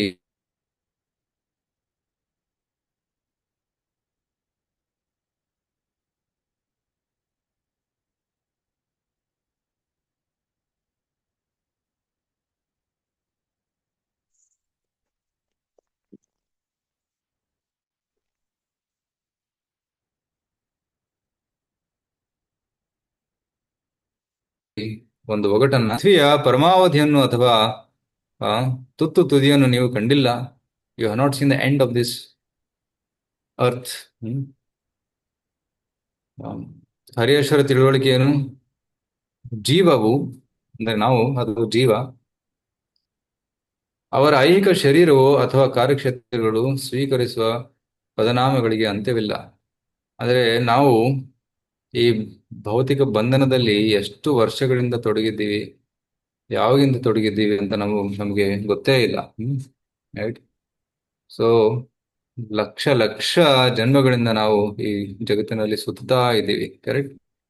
84 ಲಕ್ಷ ಯೋನಿಗಳಲ್ಲಿ ಭ್ರಮಣ ಮಾಡ್ತಾ ಇದ್ದೀವಿ. ಎಷ್ಟು ಜನ್ಮಗಳು ತಗೊಂಡಿದ್ದೀವಿ ನಮ್ಗೆ ಗೊತ್ತಿಲ್ಲ, ಎಷ್ಟು ಹೆಸರುಗಳಿಂದ ತಗೊಂಡಿದ್ದೀವಿ ಗೊತ್ತಿಲ್ಲ. ರೈಟ್. ಈ ಜನ್ಮದಲ್ಲಿ ಒಂದು ಹೆಸರಿದೆ, ಹಿಂದಿನ ಜನ್ಮದಲ್ಲಿ ಇನ್ನೊಂದು ಹೆಸರು ಇದ್ದಿರ್ಬೋದು, ಅದಕ್ಕೂ ಹಿಂದೆ ಇನ್ನೊಂದು ಹೆಸರು ಇದ್ದಿರ್ಬೋದು. ಸೊ ಕೋಟಿ ಹೆಸರುಗಳು, ಕೋಟಿ ಜನ್ಮಗಳನ್ನ ತಾಳಿ, ಕೋಟಿ ಪರಿವಾರದಲ್ಲಿ ವಾಸ ಮಾಡಿ ಈಗ ಈ ಒಂದು ಜನ್ಮದಲ್ಲಿ ನಾವು ಬಂದಿದ್ದೀವಿ. ಆದ್ರೆ ಈ ಜನ್ಮದಲ್ಲಿ ನಾನು ದೊಡ್ಡವನು, ನನ್ನ ಹೆಸರೇ ದೊಡ್ಡದು ಅಂತ ನಾವು ಅಭಿಮಾನವನ್ನ ಪಡ್ತೀವಿ. ನಮ್ಮ ಹೆಸರು ಖ್ಯಾತಿಯನ್ನ ಬೆಳೆಸ್ಬೇಕು ಅಂತ ನಾವು ಪ್ರಯತ್ನ ಪಡ್ತೀವಿ. ಆದ್ರೆ ನಾರದರು ಹೇಳ್ತಾರೆ, ಈ ಜನ್ಮದ ಒಂದು ಹೆಸರು ಅದೊಂದು ಮಾತ್ರ, ಲಕ್ಷ, ಅದಕ್ಕೆ ಅಂತ್ಯವೇ ಇಲ್ಲ. ಸೊ ಅಷ್ಟು ಜನ್ಮಗಳನ್ನು ತೋಡಿದೀವಿ, ಅದು ನಿನಗೆ ಗೊತ್ತಿಲ್ಲ. ಮಕ್ಕಳೇ, ನೀವು ಇದು ನಿಮ್ಮ ಪ್ರಥಮ ಜನ್ಮ ಅಂತ ತಿಳ್ಕೊಂಡಿದ್ದೀರಾ? ಅಲ್ಲ, ಇದಕ್ಕೂ ಮುಂಚೆ ನೀವು ಹಲವಾರು ಜನ್ಮಗಳನ್ನ, ಹಲವಾರು ಹೆಸರುಗಳನ್ನ ನೀವು ತಗೊಂಡಿದ್ದೀರಿ. ಸೊ ಅದೃಷ್ಟ ಅಂತಹ ನೀವು ಈ ಒಂದು ಜನ್ಮದ ಅಂತವನ್ನು ನೋಡಿಲ್ಲ. ಮತ್ತೆ ಒಬ್ಬನೇ ಮನುಷ್ಯ ವಾಸಿಸುವ ರಾಜ್ಯವಿದೆ. ಈ ವಿಶ್ವದಲ್ಲಿ ಪರಮಾತ್ಮನೊಬ್ಬನೇ ಆನಂದ ನೀಡುವವನು. ಅವನ ಅಲೌಕಿಕ, ಜನಿಸದ ಮತ್ತು ಸಂಪೂರ್ಣವಾಗಿ ಸ್ವತಂತ್ರನಾಗಿದ್ದಾನೆ. ಅಂದ್ರೆ ಏನು? ಒಬ್ಬ ಮನುಷ್ಯ ಯಾರು? ಭಗವಂತನೇ, ಪರಮಾತ್ಮ, ಪುರುಷೋತ್ತಮ. ಕಿಂ ಅಸತ್ಕರ್ಮ ಭವೇತ್. ಆಕ್ಚುಲಿ ಈ 11ನೇ ಶ್ಲೋಕದಿಂದ 20ನೇ ಶ್ಲೋಕದವರೆಗೂ ಪ್ರತಿಯೊಂದು ಶ್ಲೋಕದ ಅಂತ್ಯ ಹೇಗಾಗ್ತದೆ? ಕಿಂ ಅಸತ್ ಕರ್ಮ ಭವೇತ್. ಭಗವಂತನನ್ನು ಅರ್ಥ ಮಾಡಿಕೊಳ್ಳದೆ ಇಂದ್ರಿಯ ತೃಪ್ತಿಗಾಗಿ ಶ್ರಮಿಸುವುದರಿಂದ ಏನು ಪ್ರಯೋಜನ? ಕಿಂ ಅಸತ್ ಕರ್ಮ ಭವೇತ್ ಅಂತ ಹೇಳ್ತಾರೆ.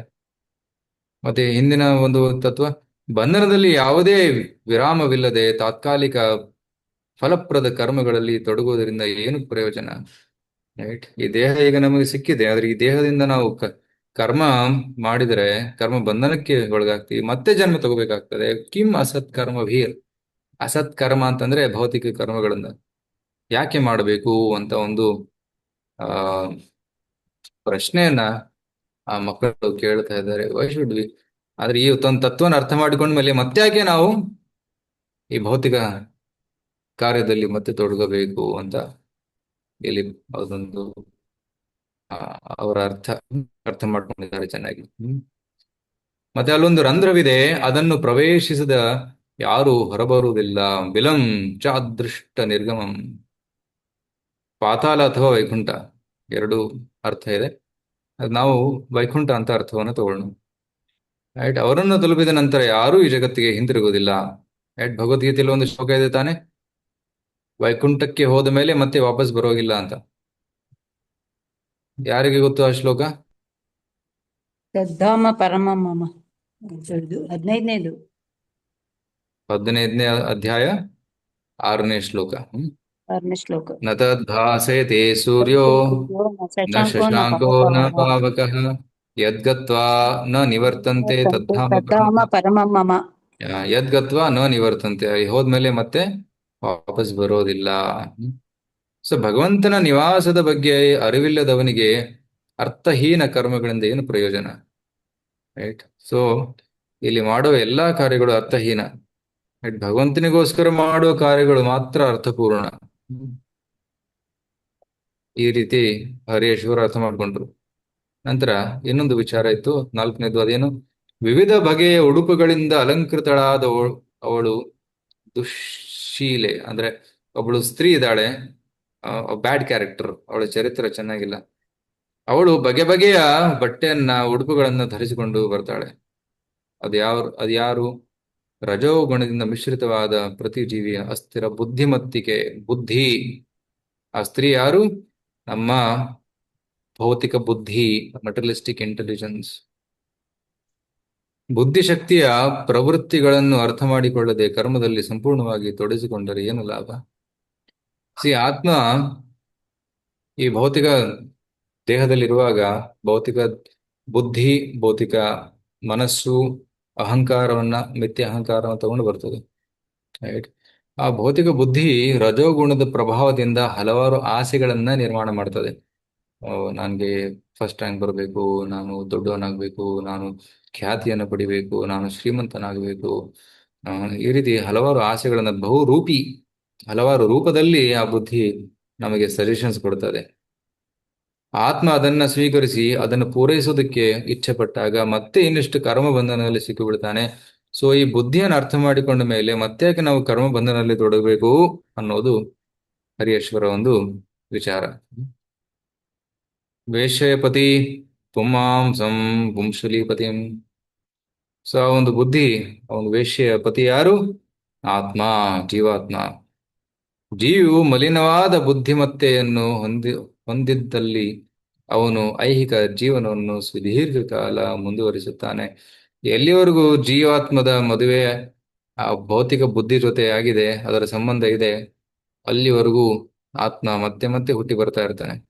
ಆದ್ರೆ ಯಾವಾಗ ಈ ಭೌತಿಕ ಬುದ್ಧಿಯ ಜೊತೆ ಅವನ ಸಂಬಂಧವನ್ನ ಮುರಿತಾನೆ, ಅವಾಗ ಅವನು ಮುಕ್ತಿಗೆ ಹೋಗ್ತಾನೆ. So we should cut off the connection with mental intelligence, or we should purify mental intelligence and make it spiritual. ಅಥವಾ ಈ ಭೌತಿಕ ಬುದ್ಧಿಯನ್ನ ಪವಿತ್ರಗೊಳಿಸಬೇಕು. ಹೇಗೆ? ಶಾಸ್ತ್ರವನ್ನು ಓದಿ. ಶಾಸ್ತ್ರವನ್ನು ಓದುವುದರಿಂದ ನಮ್ಮ ಬುದ್ಧಿ ಪರಿಶುದ್ಧವಾಗ್ತದೆ, ಮತ್ತೆ ಮಂತ್ರ ಜಪದಿಂದ ನಮ್ಮ ಮನಸ್ಸು ಶುದ್ಧವಾಗ್ತದೆ. ಸೊ ಅದಕ್ಕಾಗಿ we should spiritualise hour intelligence. ಆಧ್ಯಾತ್ಮಿಕ ಬುದ್ಧಿಯನ್ನ ಬೆಳೆಸಿಕೊಳ್ಳಬೇಕು. ಸೊ ಒಬ್ಬನಿಗೆ ತನ್ನ ಬುದ್ಧಿಶಕ್ತಿ ಎಲ್ಲಿಗೆ ಕರೆದೊಯ್ಯುತ್ತದೆ ಎಂದು ತಿಳಿದಿಲ್ಲದಿದ್ದರೆ ಪ್ರತಿಫಲದ ಕಾರ್ಯಗಳಿಂದ ಏನು ಪ್ರಯೋಜನ? ರೈಟ್. ಭೌತಿಕ ಬುದ್ಧಿಯನ್ನ ನಾವು ಫಾಲೋ ಮಾಡಿದ್ರೆ ಮತ್ತೆ ಕರ್ಮ ಬಂಧನಕ್ಕೆ ಸಿಕ್ಕಿ ಮತ್ತೆ ಬರಬೇಕಾಗ್ತದೆ, ಜನ್ಮ ತಗೋಬೇಕಾಗ್ತದೆ. ಆದರೆ ನಾವು ಆಧ್ಯಾತ್ಮಿಕ ಬುದ್ಧಿಯನ್ನ, ಗುರುಗಳ ಆದೇಶವನ್ನ ಪಾಲಿಸಿದರೆ ನಾವು ಮುಕ್ತಿಯ ಕಡೆಗೆ ಹೋಗ್ತೀವಿ ಅಂತ ಹೇಳಿ ಹೇಳ್ತಾ ಇದ್ದಾರೆ. ಆರನೇ ಒಂದು ತತ್ವ ಏನಿತ್ತು, ಎರಡೂ ದಿಕ್ಕುಗಳಲ್ಲಿ ಹರಿಯುವ ಮತ್ತು ದಡೆಗಳ ಬಳಿ ವೇಗವಾಗಿ ಹರಿಯುವ ನದಿ. ರೈಟ್. ನದಿಂ ಉಭಯತೋ ವಾಹಾಂ. ವೇಗವಾಗಿ ಎರಡು ಕಡೆ ಹರಿತಾ ಇದೆ. ಎಂಥದ್ದು? ಅದು ಸೃಷ್ಟಿ ಮತ್ತೆ ಪ್ರಳಯ. ಸೊ ಮಾಯಾ ಅಥವಾ ಭೌತಿಕ ಪ್ರಕೃತಿ ಎರಡು ವಿಧಗಳಲ್ಲಿ ಕಾರ್ಯನಿರ್ವಹಿಸುತ್ತದೆ, ಸೃಷ್ಟಿ ಮತ್ತು ಲಯ. ರೈಟ್. ಸೊ ಭಗವಂತನಿಂದ ಹೊರಹೊಮ್ಮುತ್ತದೆ ಸೃಷ್ಟಿ, ಭಗವಂತನ ಒಳಗಡೆ ಲಯವಾಗುತ್ತದೆ ಸೃಷ್ಟಿ. ರೈಟ್. ಸೊ ಈ ರೀತಿ ಸೃಷ್ಟಿ ಅಂಡ್ ಪ್ರಳಯ, ಸೃಷ್ಟಿ ಅಂಡ್ ಲಯ. So that's happening continuously. ಆ ಮಾಯಾ ನದಿಯಲ್ಲಿ ಫಲಪ್ರದ ಚಟುವಟಿಕೆಗಳನ್ನು ಮಾಡಿ ಅದನ್ನು ದಾಟದೆ ಇರುವುದರಿಂದ ಏನು ಪ್ರಯೋಜನ? ಸೊ ಈ ನದಿಯಲ್ಲಿ ಇರಬಾರ್ದು, ನಾವು ನದಿಯನ್ನ ದಾಟಬೇಕು. ಈಗ ಭವಸಾಗರದಲ್ಲಿ ನಾವು ಬಿದ್ದಿದ್ದೀವಿ, ಭವಸಾಗರವನ್ನ ನಾವು ದಾಟಬೇಕು. ಅದು ನಮ್ಮ ಮನುಷ್ಯ ಜನ್ಮದ ಗುರಿಯಾಗಿದೆ. ಮತ್ತೆ ಏಳನೇ ಒಗಟೇನಿತ್ತು, 25 ಅಂಶಗಳಿಂದ ಮಾಡಿದ ಮನೆ ಇದೆ. ಅದ್ಯಾವುದು? ಪರಮಾತ್ಮನು 25 ತತ್ವಗಳ ಜಲಾಶಯ. ಅವನು ಅವುಗಳನ್ನು ನಿಯಂತ್ರಿಸುತ್ತಾನೆ ಮತ್ತು ಅವುಗಳ ಅಭಿವ್ಯಕ್ತಿಗೆ ಕಾರಣನಾಗುತ್ತಾನೆ. ರೈಟ್. 25 ಅಂಶಗಳು ಯಾವುವು ಅಂತ ಯಾರಾದ್ರೂ ಹೇಳಕ್ಕೆ ಇಷ್ಟಪಡ್ತೀರಾ? 25 ಅಂಶಗಳು ಯಾವುವು?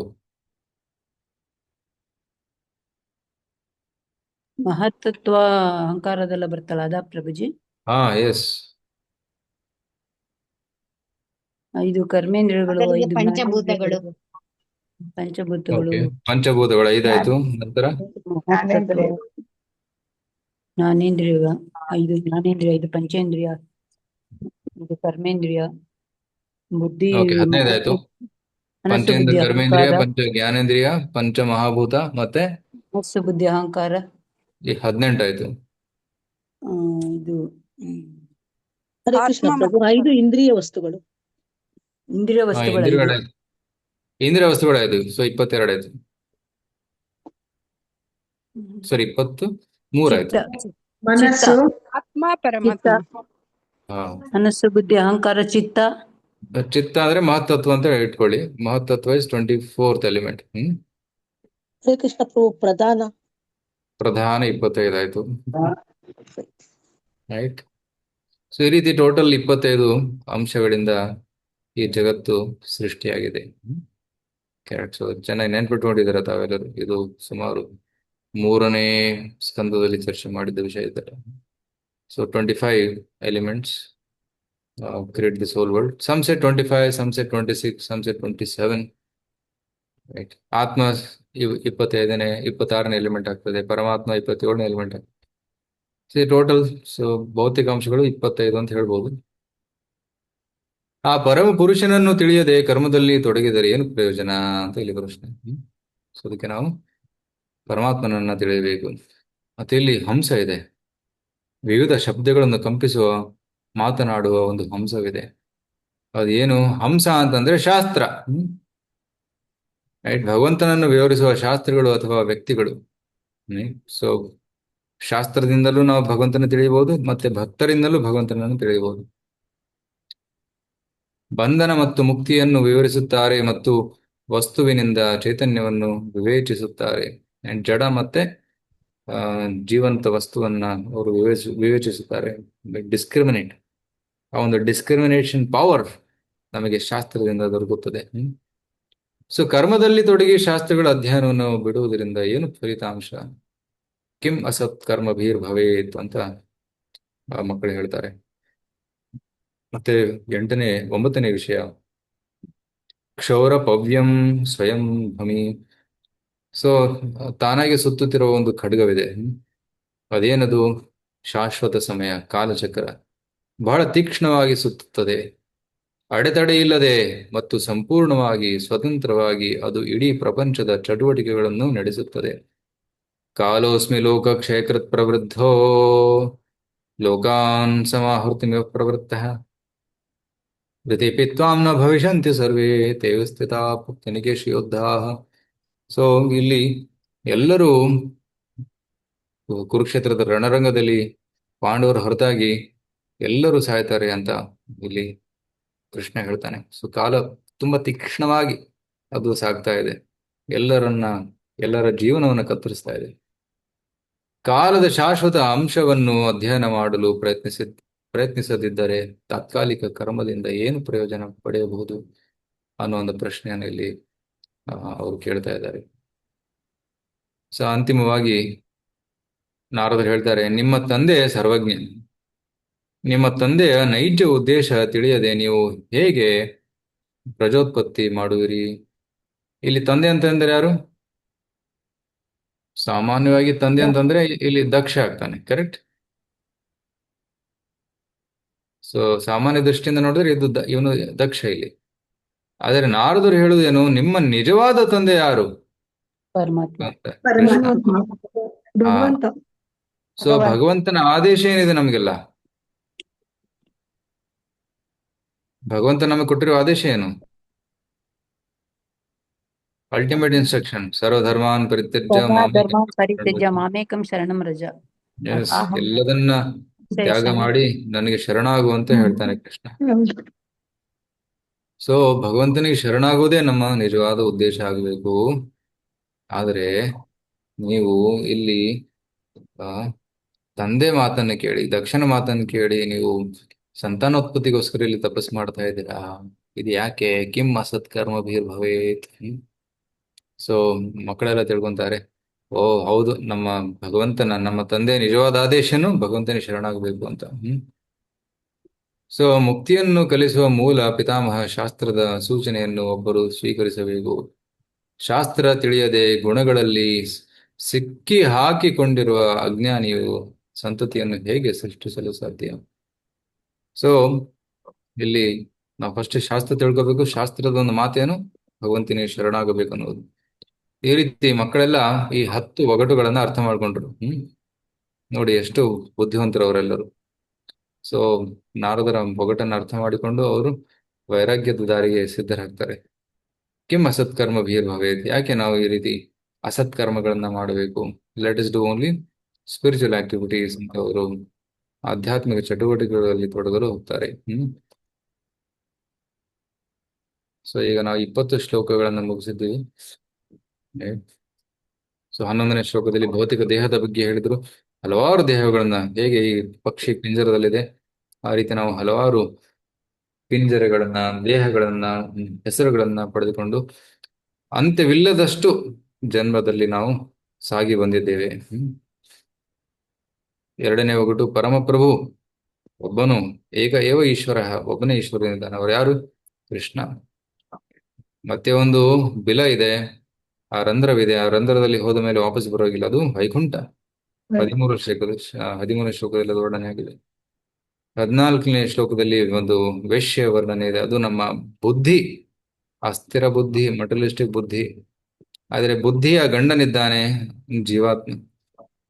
ಈಗ ನೋಡಿ, ಸೊ 4 ಜನ ಹೆಂಡತಿಯರಿದ್ದಾರೆ, ಸುಮಾರು ಜನ ಇದ್ದಾರೆ. ಇಲ್ಲಿ ಅವನ ಗಂಡ ಇದ್ದಾನೆ. ಸೊ ಅವನು ನೋಡಿ ಹತಾಶನಾಗಿದ್ದಾನೆ. ಯಾಕಂದ್ರೆ ಎಲ್ಲಾ ಹೆಂಡತಿಯರು ಬೇರೆ ಬೇರೆ ಒಂದು ಆಸೆಗಳನ್ನ ಇಟ್ಕೊಂಡು ಬರ್ತಾರೆ, ಎಷ್ಟಂತ ಪೂರೈಸುವುದು. ಸೊ ಜೀವ ಆಸೆಗಳನ್ನ ಪೂರೈಸುತ್ತಾ ಅವನು ಸೋತ್ ಹೋಗ್ತಾನೆ. ಮತ್ತೆ ಒಂದು ನದಿ ಇದೆ, 2 ಕಡೆ ಹರಿಯುತ್ತದೆ, ಅದು ಯಾವುದು? ಮಾಯಾ ನದಿ. ಸೃಷ್ಟಿ ಪ್ರಳಯ, ಸೃಷ್ಟಿ ಲಯ. ಸೊ ಒಂದು ಮನೆ ಇದೆ, 25 ಅಂಶಗಳಿಂದ ನಿರ್ಮಿತವಾಗಿದೆ, ಅದು ಈ ಭೌತಿಕ ಜಗತ್ತು. ಅವೆಲ್ಲವೂ ಭಗವಂತನ ಶಕ್ತಿನೇ. ಒಂದು ಹಂಸವಿದೆ, ಅದು ಮಧುರವಾಗಿ ಹಾಡ್ತಾ ಇದೆ, ಆ ಹಾಡು ಶಾಸ್ತ್ರಗಳು. ಕಾಲಚಕ್ರ ಸುತ್ತುತ್ತಾ ಇದೆ, ಸಮಯದ ಪ್ರಭಾವದಿಂದ ಎಲ್ಲ ನಾಶವಾಗ್ತಾ ಇದೆ. ಎಲ್ಲ ಎಷ್ಟೇ ಭೌತಿಕ ಚಟುವಟಿಕೆ ಮಾಡಿದರೂ ಸಮಯ ಪ್ರಭಾವದಿಂದ ಎಲ್ಲವೂ ನಾಶವಾಗ್ತದೆ. ಯಾಕೆ ನಾವು ಭೌತಿಕ ಚಟುವಟಿಕೆಯಲ್ಲಿ ತೊಡಗಬೇಕು? ಕಿಂ ಸತ್ಕರ್ಮ ಭವೇತ್ ಅಂತ ಪ್ರಶ್ನೆ. ಶಾಸ್ತ್ರಸ್ಯ ಪಿತುರಾದೇಶಂ ಯೋ ನ ವೇದ ನಿವರ್ತಕಂ ಕಥಂ ತದನುರೂಪಾಯ ಗುಣ ವಿಸ್ರಂಭ್ಯುಪಕ್ರಮೇತ್. ಈ ಒಂದು ಅನುವಾದವನ್ನು ಯಾರಾದ್ರೂ ಹೋಗ್ತೀರಾ? ಓಕೆ, ಪ್ರಭಾ ಮಾತಾಜಿ ಅವರು. ಹರೇ ಕೃಷ್ಣ ಪ್ರಭುಜಿ, ದಂಡೋತ್ಸವ. ಅಜ್ಞಾನದಿಂದ ಹೇಗೆ ಸ್ವಯಂ ತಂದೆಯ ಮಾತನ್ನೇ ಉಲ್ಲಂಘಿಸಬಹುದೆಂಬುದನ್ನು ನಾರದ ಮುನಿಗಳು ಕೇಳಿದರು. ಆರ್ಯೇಶ್ವರ್ಯರು ಈ ಪ್ರಶ್ನೆಯ ಅರ್ಥವನ್ನು ತಿಳಿದುಕೊಂಡರು. ಶಾಸ್ತ್ರಗಳ ಮೂಲ ಉಪದೇಶವನ್ನು ಯಾರೊಬ್ಬರೂ ಅಂಗೀಕರಿಸಬೇಕು. ವೈದಿಕ ನಾಗರಿಕತೆಯ ಪ್ರಕಾರ ದ್ವಿಜನಿಗೆ, ಅಂದರೆ ಎರಡನೆಯ ಜನ್ಮ ತಳೆದವನಿಗೆ ಪವಿತ್ರ ಜನಿವಾರವನ್ನು ನೀಡಲಾಗುವುದು. ಗುರುವಿನ ಮುಖೇನ ಶಾಸ್ತ್ರಗಳಲ್ಲಿ ಉಪದೇಶಗಳನ್ನು ಹೊಂದುವ ಮೂಲಕ ಒಟ್ಟು ದ್ವಿಜನಾಗುತ್ತಾನೆ, ಎಂದರೆ ಎರಡನೆಯ ಜನ್ಮ ಪಡೆಯುತ್ತಾನೆ. ಆದ್ದರಿಂದ ಶಾಸ್ತ್ರಗಳು ಧರ್ಮಗ್ರಂಥಗಳೇ ನಿಜವಾದ ಪಿತೃ. ಐಹಿಕ ಜೀವನ ಮಾರ್ಗ ತ್ಯಜಿಸಬೇಕೆಂದು ಎಲ್ಲಾ ಶಾಸ್ತ್ರಗಳು ಉಪದೇಶಿಸುತ್ತವೆ. ಯಾರಾದರೂ ಶಾಸ್ತ್ರಗಳ ಎಂದರೆ ತಂದೆಯ ಆಜ್ಞೆಯ ಉದ್ದೇಶ ತಿಳಿದುಕೊಳ್ಳದಿದ್ದರೆ ಅಂತಹವರು ಅಜ್ಞಾನಿಗಳು. ಮಗನನ್ನು ಐಹಿಕ ಕಾರ್ಯಚಟುವಟಿಕೆಗಳಲ್ಲಿ ತೊಡಗಿಸಿಕೊಳ್ಳಲು ಪ್ರಯತ್ನಿಸುವ ಇಹದ ತಂದೆಯ ಮಾತುಗಳು. ಸ್ವಲ್ಪ ಸ್ಕ್ರೋಲ್ ಮಾಡಿ ಪ್ರಭು, ನಾನು ಸ್ಕ್ರೀನ್ ಮೇಲೆ ಓದ್ತಾ ಇದ್ದೀನಿ. ಪವರ್ ಪಾಯಿಂಟ್ ಅಲ್ಲಿ ನಿಜವಾದ ಪಿತೃವಿನ ಉಪದೇಶಗಳಲ್ಲ. ಹರೇ ಕೃಷ್ಣ ಪ್ರಭು, ದಂಡೋತ್ ಪ್ರಭು.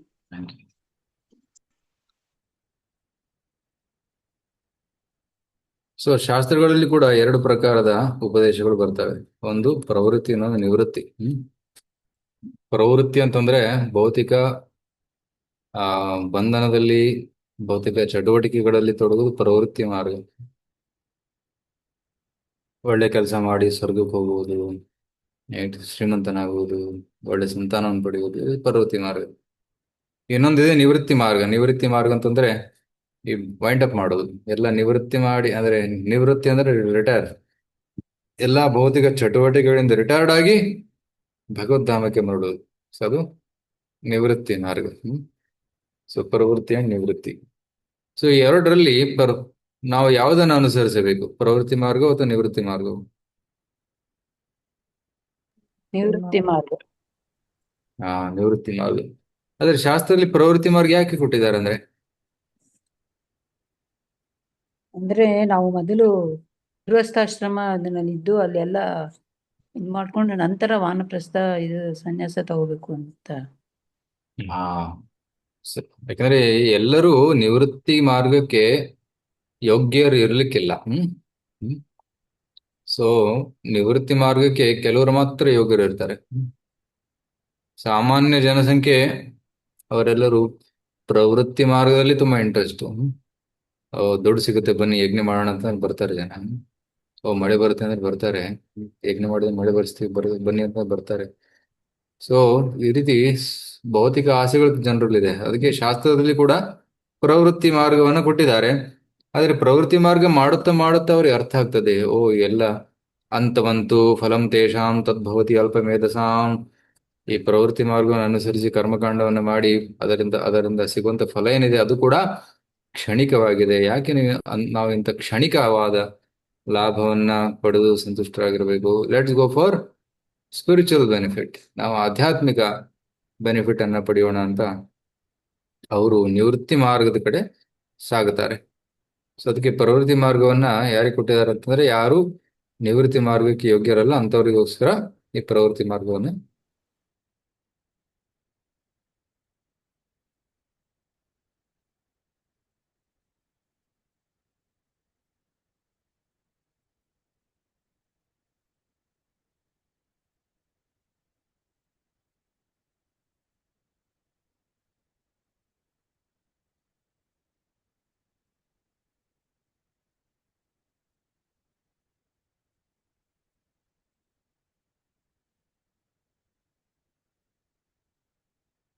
ಕೊಟ್ಟಿದ್ದಾರೆ.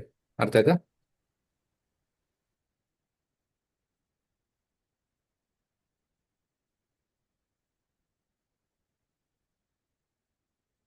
ಹರೇ ಕೃಷ್ಣ. ಕೇಳಿಸ್ತಾ ಇದೆಯಾ? ನಾನು ಹೇಳ್ತಾ ಇದ್ದೆ 90% ಜನ ಅವರು ಗೃಹಸ್ಥಾಶ್ರಮವನ್ನು ಸ್ವೀಕರಿಸ್ತಾರೆ. ಕೆಲವು ಜಸ್ಟ್ ವೆರಿ ಸ್ಮಾಲ್ ಪರ್ಸೆಂಟೇಜ್, ತುಂಬಾ ಕಮ್ಮಿ ಜನ ನೇರವಾಗಿ ಸನ್ಯಾಸಕ್ಕೆ ಹೋಗ್ತಾರೆ. ಸೊ ಸಾಮಾನ್ಯ ಜನ ಕ್ರಮೇಣವಾಗಿ ಗೃಹಸ್ಥಾಶ್ರಮದಿಂದ ವಾನಪ್ರಸ್ಥ ನಂತರ ಸನ್ಯಾಸವನ್ನು ಸ್ವೀಕರಿಸ್ತಾರೆ. ಕೆಲವರು ಸ್ವೀಕರಿಸಲಿಕ್ಕೂ ಇಲ್ಲ. So depends upon how they qualify themselves.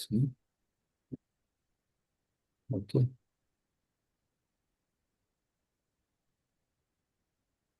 So ನಾರದರ ಆದೇಶಗಳನ್ನೆಲ್ಲ ಚೆನ್ನಾಗಿ ಅರ್ಥ ಮಾಡ್ಕೊಂಡಿದ್ದಾರೆ ಈಗ.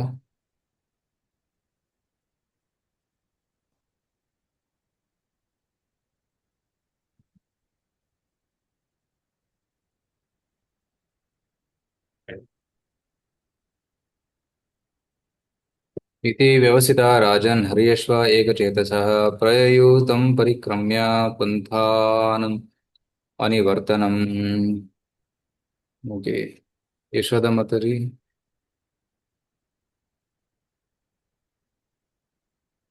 ಯಶೋಧ ಮಾತಾಜಿ ಇಲ್ಲಾಂದ್ರೆ ಸುಂದರಿ ಪ್ರಿಯ ಮಾತಾಜಿ. ಹರೇ ಕೃಷ್ಣ ಪ್ರಭುಜಿ ದಂಡಪಣ. ಶುಕಮುನಿಗಳು ಮುಂದುವರಿದು ಹೇಳಿದರು, ನನ್ನ ಪ್ರೀತಿಯ ದೊರೆಯೇ, ಪ್ರಜಾಪತಿ ದಕ್ಷನ ಪುತ್ರರಾದ ಹರಿಹರ್ಶ್ವರಿಗೆ ನಾರದ ಮುನಿಗಳ ಉಪದೇಶ ಕೇಳಿದ ನಂತರ ದೃಢವಾಗಿ ಮನವರಿಕೆಯಾಯಿತು. ಅವರೆಲ್ಲ ನಾರದರ ಉಪದೇಶಗಳನ್ನು ನಂಬಿದರು ಮತ್ತು ಒಂದೇ ತೀರ್ಮಾನಕ್ಕೆ ಬಂದರು. ಅವರನ್ನು ಗುರುಗಳೆಂದು ಅಂಗೀಕರಿಸಿದ ಹರ್ಯಶ್ವರು ಆ ಮಹರ್ಷಿಗೆ ಪ್ರದಕ್ಷಿಣೆ ನಮಸ್ಕಾರ ಮಾಡಿ ಈ ಐಹಿಕ ಪ್ರಪಂಚಕ್ಕೆ ಎಂದೆಂದೂ ಹಿಂತಿರುಗದಂತಹ ಪಥವನ್ನು ಹಿಡಿದರು. ನೋಡಿ, ನಾರದರು ಎಲ್ಲರಿಗೂ ಉಪದೇಶವನ್ನು ನೀಡ್ತಾರೆ.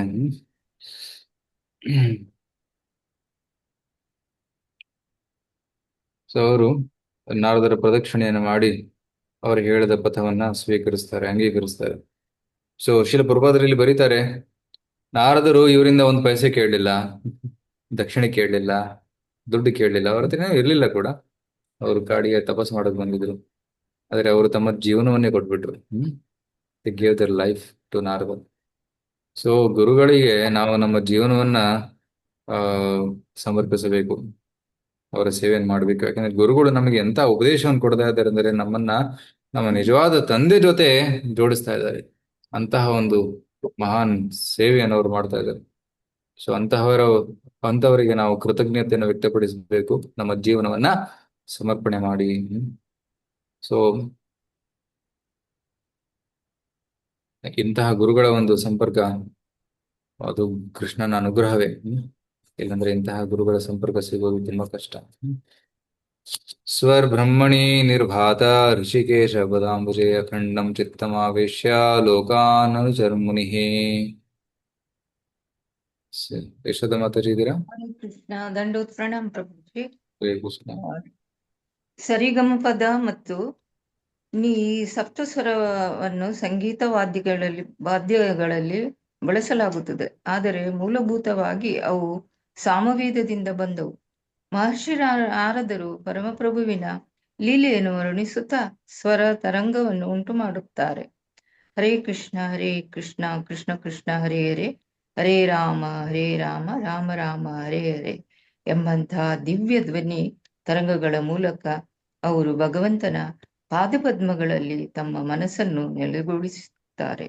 ಹೀಗೆ ಅವರು ಇಂದ್ರಿಯಗಳ ಪ್ರಭು ಋಷಿಕೇಶನನ್ನು ಪ್ರತ್ಯಕ್ಷವಾಗಿ ಗ್ರಹಿಸುತ್ತಾರೆ. ಹರೇಶ್ವರನು ವಿಮುಕ್ತಗೊಳಿಸಿದ ಅಂತಹ ನಾರದ ಮುನಿಗಳು ಲೋಕ ಸಂಚಾರ ಮುಂದುವರಿಸಿದರು ಮತ್ತು ಅವರ ಮನಸ್ಸು ಸದಾಕಾಲ ಭಗವಂತನ ಪಾದಕಮಲದಲ್ಲಿ ನೆಲೆಗೊಳ್ಳಿತು. ಧನ್ಯವಾದಗಳು. ಹರೇ ಕೃಷ್ಣ. ಹರೇ ಕೃಷ್ಣ. ಸ್ವರ ಬ್ರಹ್ಮ ಸರೆ ಗಾಮ ಪದನಿಸ. ಸೊ ಇವೆಲ್ಲವೂ ನಾರದರ ವೀಣೆಯಿಂದ ಅವರು ನುಡಿಸ್ತಾ ಇದ್ದಾರೆ ಈ ಶಬ್ದವನ್ನು. ಮತ್ತೆ ಅವರು ಭಗವಂತನ ನಾಮವನ್ನ ಋಷಿಕೇಶ ಪದಾಂಬುಜೆ ಅಖಂಡಂ ಚಿತ್ತಮಾವೇಶ ಲೋಕ ಮುನಿ. ಸೊ ಭಾಗವತದ ಪ್ರಥಮಾರ್ಧದಲ್ಲಿ ಕೂಡ ಹೇಳ್ತಾರೆ, ಶೃಣ್ವಂತಿ ಗಾಯಂತಿ ಗೃಣಂತಿ ಅವೇಕ್ಷಣಶಃ ಸ್ಮರಂತಿ ನಂದಂತಿ ತವೇ ರಂಜನ. ರೈಟ್. ಇನ್ನೊಂದು ಶ್ಲೋಕ ಇದೆ, ಕಾಲಂ ಪ್ರತೀಕ್ಷಂ ವಿಮದೋ ವಿಮತ್ಸರಃ नामान्यनन्तस्य हतत्तपः गुह्यानि भद्राणि कृतानि च स्मरन् गां पर्यटन् तुष्टमनागतस्पृहा कालं प्रतीक्षं विमदो ವಿಮತ್ಸರಃ. ಅನಂತಸ್ಯ ನಾಮಾನಿ, ಭಗವಂತನ ಅನಂತ ನಾಮವನ್ನು ಹತತ್ರಪಃ ಯಾವುದೇ ಒಂದು ಸಂಕೋಚವಿಲ್ಲದೆ ನಾನು ಪಠನ ಮಾಡ್ತಾ ಇದ್ದೆ. ಗುಹ್ಯಾಣಿ ಭದ್ರಾಣಿ ಕೃತಾನಿ ಚ ಸ್ಮರಣ್, ಮತ್ತೆ ಭಗವಂತನ ಗುಹ್ಯ ಲೀಲೆಗಳನ್ನ ಸ್ಮರಣೆ ಮಾಡ್ತಾ ಇದ್ದೆ. ಗಾಂ ಪರ್ಯಟನ್, ಈ ಜಗತ್ತನ್ನು ಸುತ್ತುತ್ತಾ ಇದ್ದೆ.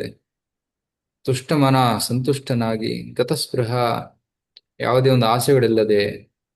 ಕಾಲಂ ಪ್ರತೀಕ್ಷನ್, ನಾನು ಕಾಲ ಅಂದ್ರೆ ಮೃತ್ಯುವನ್ನು ವೇಟ್ ಮಾಡ್ತಾ ಇದ್ದೆ. ವಿಮದೋ ವಿಮತ್ಸರಃ, ಅಂದ್ರೆ ಬಾಲಕ, ನಾರದ ಬಾಲಕನಾಗಿದ್ನಲ್ಲ ಫಸ್ಟ್, ಆ ಬಾಲಕನು ಈ ರೀತಿ ಭಗವಂತನ ನಾಮಸ್ಮರಣೆ ಮಾಡುತ್ತಾ ಭೂಮಿಯನ್ನ ಸಂಚಾರ ಮಾಡುತ್ತಾ ಸಾವಿಗಾಗಿ ವೇಟ್ ಮಾಡ್ತಾ ಇದ್ದ. ಯಾವಾಗ ಅವರಿಗೆ ಸಾವು ಬಂತು, ನೆಕ್ಸ್ಟ್ ಜನ್ಮದಲ್ಲಿ ಅವರು ನಾರದ ಮುನಿಯಾಗಿರ್ತಾರೆ. ಸೊ ಬ್ರಹ್ಮನ ಪುತ್ರರಾಗ್ತಾರೆ.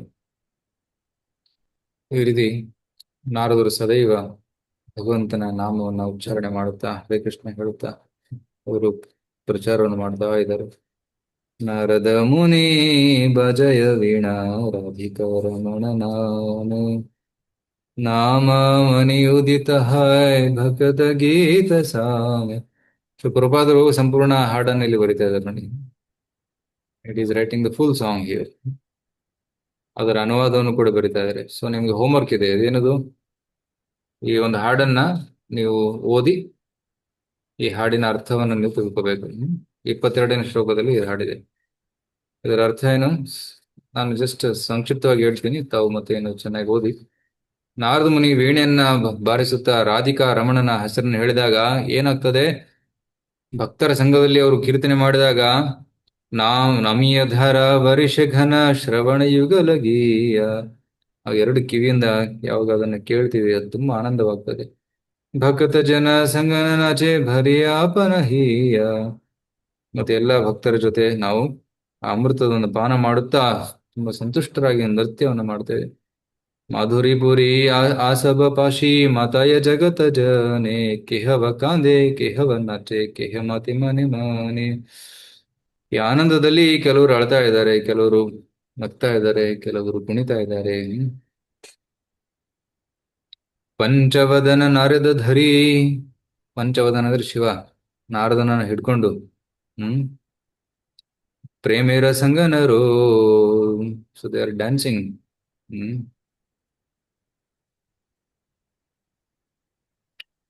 ಕಮಲಸನ ನಾಚಿಯ ಬೋಲೆ ಬೋಲು ಬೋಲು ಹರಿ ಬೋಲು. ಮತ್ ಕಮಲಸನ ಬ್ರಹ್ಮಜನು ಬರ್ತಾರೆ, ಅವರು ಕೂಡ ಹರಿಬೋಲ್ ಹರಿಬೋಲ್ ಅಂತ ನೃತ್ಯ ಮಾಡ್ತಾರಂತೆ.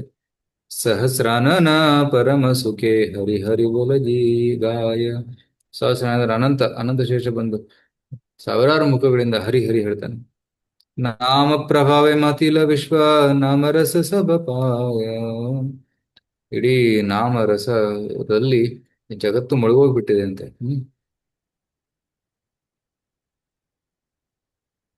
ಇಲ್ಲಿ ಸಹಸ್ರಾನ ಇನ್ನೊಂದು ಅರ್ಥ ಏನಂದ್ರೆ ಇಂದ್ರ ಕೂಡ. ಇಂದ್ರನ ಮೈ ತುಂಬಾ ಕಣ್ಣುಗಳಿವೆ. ಶ್ರೀಕೃಷ್ಣ ನಾಮ ರಸನೆ ಸ್ಫುರಿ ಪುರಲ ಅಮರ ಆಶಾ ಶಿರೂಪ ಪದೇ ಅಚಯ ಇಹ ಭಕ್ತಿ ವಿನೋದ ಆಶಾ. ಸೊ ಭಕ್ತಿನಾಥ ಠಾಕೂರ್ ಕೂಡ ಇಲ್ಲಿ ಕೇಳ್ತಾ ಇದ್ದಾರೆ, ಈ ಜಗತ್ತಿನಲ್ಲಿ ಎಲ್ಲಾ ಕಡೆ ಹರಿನಾಮದ ಧ್ವನಿ ತುಂಬಿಕೊಂಡಾಗ ನನ್ನ ಆಸೆ ಪೂರ್ಣವಾಗ್ತದೆ. ಅದಕ್ಕೆ ನಾನು ರೂಪಮಂಜರಿಯ ಪಾದದಲ್ಲಿ ನಾನು ನಮಸ್ಕಾರವನ್ನ ಸಲ್ಲಿಸ್ತಾ ಇದ್ದೇನೆ.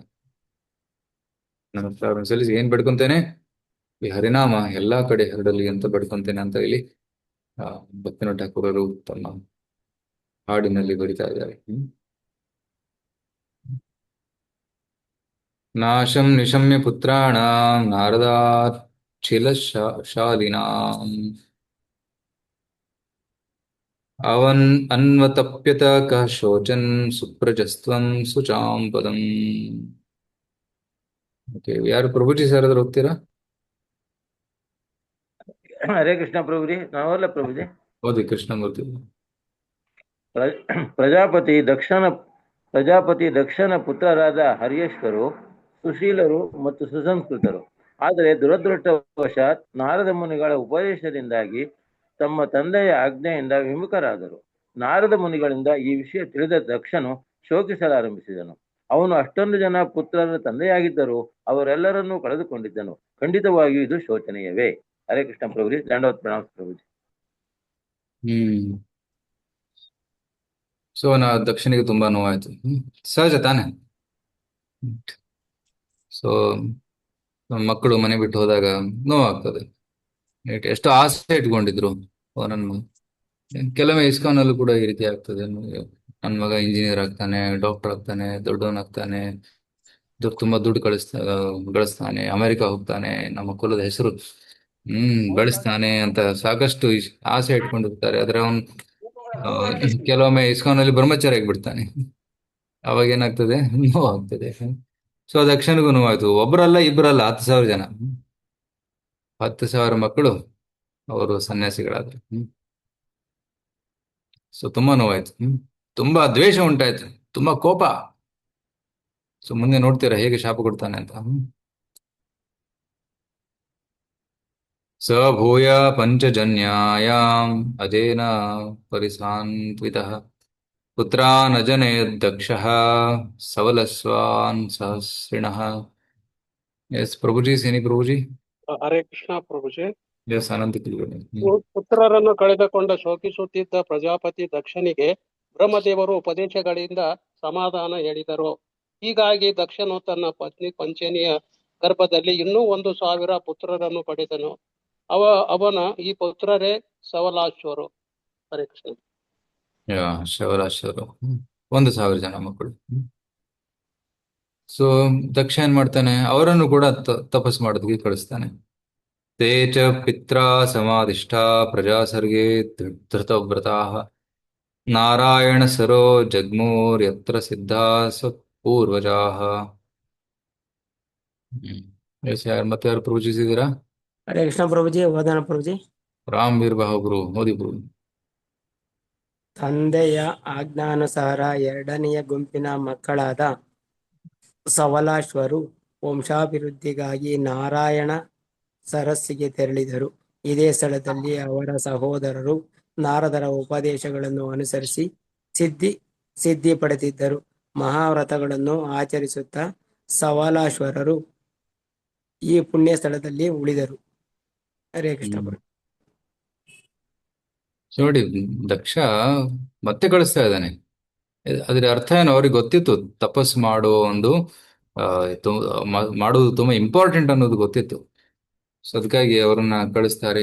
ಆಯ್ತು, ಹೋಗಿ ತಪಸ್ಸು ಮಾಡು ಅಂತ ಕಳಿಸ್ತಾರೆ. ಸೊ ನಾರದ ಬರುವ ಚಾನ್ಸ್ ಇತ್ತು, ಆದ್ರೂ ಕೂಡ ರಿಸ್ಕ್ ತಗೊಂಡು ಕಳಿಸ್ತಾರೆ. ಸೊ ಆದ್ರೆ ಈಗಿನ ಕಾಲದಲ್ಲಿ ತಂದೆ ತಾಯಿ ಎಲ್ಲರೂ ಅಂತಲ್ಲ, ಸುಮಾರು ಜನ ಆ ತಪಸ್ಸನ್ನ ಕಲಿಸ್ತಾ ಇಲ್ಲ ಮಕ್ಕಳಿಗೆ. ಸೆನ್ಸ್ ಎಡಿಫಿಕೇಶನ್ ಕಲಿಸ್ತಾ ಇದ್ದಾರೆ, ಹೇಗೆ ಇಂದ್ರತೃಪ್ತಿ ಮಾಡಬೇಕು ಅದನ್ನ ಕಲಿಸ್ತಾ ಇದ್ದಾರೆ. ಆದ್ರೆ ತಪಸ್ಸು ಮಾಡುವ ಒಂದು ಇಂಪಾರ್ಟೆನ್ಸ್ ತಿಳಿದೇ ಇರೋ ಕಾರಣ ಈಗ ಎಷ್ಟು ಜನ ಮಕ್ಕಳು ಉಪವಾಸ ಮಾಡ್ತಾರೆ, ಎಷ್ಟು ಜನ ಮಕ್ಕಳು ಜಪ ಮಾಡ್ತಾರೆ, ಎಷ್ಟು ಜನ ಮಕ್ಕಳು ಬೇಗ ಹೇಳ್ತಾರೆ, ಎದ್ದು ಸ್ನಾನ ಮಾಡಿ ಧ್ಯಾನ ಮಾಡ್ತಾರೆ. ಸೊ ತುಂಬಾ ವಿರಳ.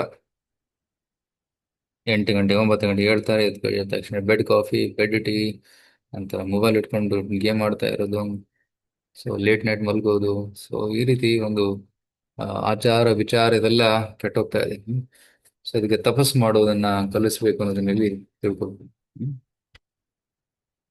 ಸೊ ನಂತರ ನಾರದರು ಓಕೆ, ಅವರೆಲ್ಲರೂ ತಪಸ್ ಮಾಡಕ್ ಹೋಗ್ತಾರೆ.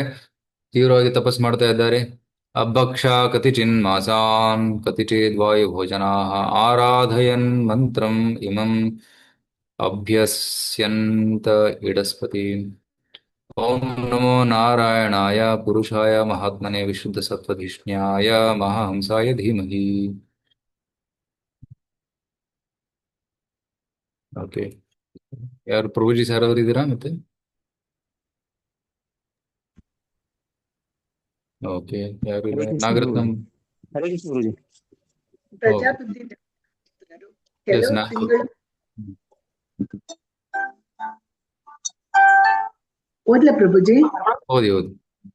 ಪ್ರಜಾಪತಿ ದಕ್ಷನ ಪುತ್ರರು ಕೆಲವು ತಿಂಗಳ ಕಾಲ ಕೇವಲ ನೀರು ಕುಡಿದು ವಾಯು ಸೇವನೆ ಮಾಡಿದರು. ಹೀಗೆ ಮಹಾವ್ರತಗಳನ್ನು ಆಚರಿಸುತ್ತಾ ಈ ಮಂತ್ರವನ್ನು ಪಠಿಸಿದರು. ಸದಾಕಾಲ ತನ್ನ ಧಾಮದಲ್ಲಿ ಇರುವ ದೇವೋತ್ತಮ ಪರಮ ಪುರುಷ ನಾರಾಯಣನಿಗೆ ನಮ್ಮ ಗೌರವಪೂರ್ವಕ ನಮಸ್ಕಾರಗಳನ್ನು ಸಲ್ಲಿಸೋಣ. ಅವನು ಪರಮ ಪುರುಷನಾದ್ದರಿಂದ ಅವನಿಗೆ ನಮ್ಮ ಗೌರವಪೂರ್ವಕ ಪ್ರಣಾಮಗಳನ್ನು ಸಮರ್ಪಿಸೋಣ. ಹರೇ ಕೃಷ್ಣ ಪ್ರಭುಜಿ, ಧನ್ಯವಾದಗಳು. ಹರೇ ಕೃಷ್ಣ. ಕೇವಲ ನೀರು ಕುಡಿತಾ ಇದ್ರು, ಕೆಲವೊಮ್ಮೆ ಕೇವಲ ಗಾಳಿ ಉಸಿರಾಡ್ತಾ ಇದ್ರು ಅಷ್ಟೇ.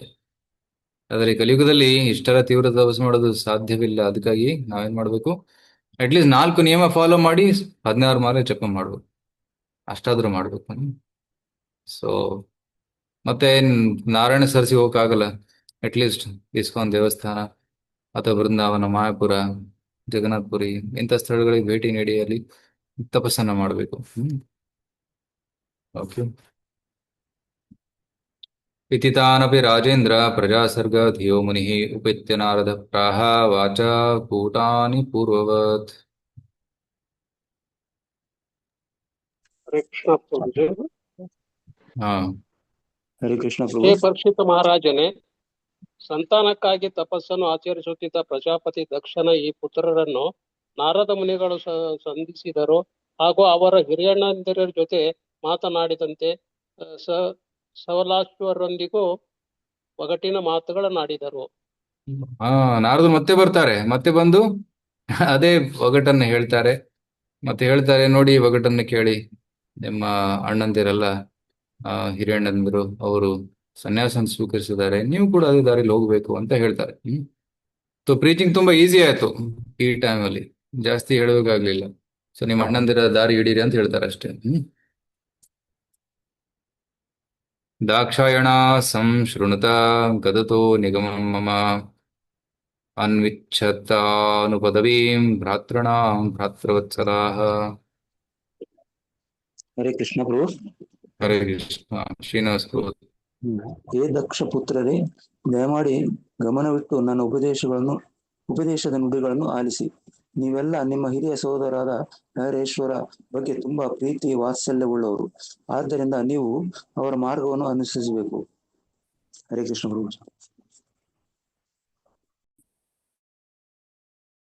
ಇವರು ಅಣ್ಣಂದಿರನ್ನ ನೋಡೇ ಇಲ್ಲ, ಆದರೂ ಹೇಳ್ತಾ ಇದ್ದಾರೆ ನಿಮ್ಮ ಅಣ್ಣಂದಿರ ಒಂದು ಮಾರ್ಗವನ್ನ ಅನುಸರಿಸಿ ಅಂತ. ಅವರು ಎಸ್ ಎಸ್ ಎಸ್ ನಾರದನು ಶವಲಾಶ್ವರ ವೈಕುಂಠದಲ್ಲಿ ಪರಮೇಶ್ವರೊಂದಿಗೆ ಸೇರುತ್ತಾರೆಂದು ಸೂಚಿಸುತ್ತಾನೆ. So you can go and meet your brothers in Vaikuntha.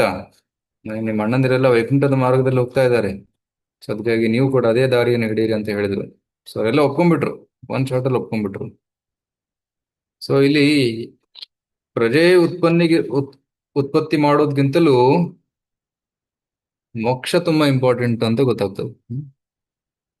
So some people say okay, ಪ್ರಜೋತ್ಪತ್ತಿ ಮಾಡಬೇಕು, ಕುಲವನ್ನು ಬೆಳೆಸ್ಬೇಕು, ನಮ್ಮ ಸಂತಾನ ದೊಡ್ಡದಾಗ್ಬೇಕು ಅಂತ. ಬಟ್ ನಾರದರ ಪ್ರಚಾರ ಏನು? ಸೊ ಅದೇನೇ ಇರಲಿ, but we should go spiritual world, ಆಧ್ಯಾತ್ಮಿಕ ಲೋಕಕ್ಕೆ ಹೋಗ್ಬೇಕು ಅನ್ನೋದನ್ನ ಇಲ್ಲಿ ಹೇಳ್ತಾ ಇದ್ದಾರೆ. Okay, that's more important. ಜನರನ್ನ ಈ ಭೂಮಿಯಲ್ಲಿ ಹುಟ್ಟಿಸೋದಕ್ಕಿಂತಲೂ ಈ ಭೂಮಿಯಿಂದ ಜನರನ್ನ ಮುಕ್ತಗೊಳಿಸುವುದು ತುಂಬಾ ಇಂಪಾರ್ಟೆಂಟ್. ಸೊ ಪ್ರಚಾರ ಕಾರ್ಯ ಮಾಡುವವರು ನಿಜವಾದ ಒಂದು ಹಿತವನ್ನ ಮಾಡ್ತಾ ಇದ್ದಾರೆ. ಎಲ್ಲರನ್ನ ಭೂಲೋಕದಿಂದ ಗೋಲೋಕಕ್ಕೆ ಡೆಲಿವರ್ ಮಾಡ್ತಾ ಇದ್ದಾರೆ. ಸೊ ಅದು ಇಂಪಾರ್ಟೆಂಟ್. ಗೋಲೋಕದಿಂದ ಭೂಲೋಕಕ್ಕೆ ತರೋದು ಇಂಪಾರ್ಟೆಂಟ್ ಅಲ್ಲ. ಸೊ ಭೂಲೋಕದಿಂದ ಗೋಲೋಕಕ್ಕೆ ಕಳಿಸ್ಬೇಕು, ದಟ್ ಇಸ್ ಮೋರ್ ಇಂಪಾರ್ಟೆಂಟ್.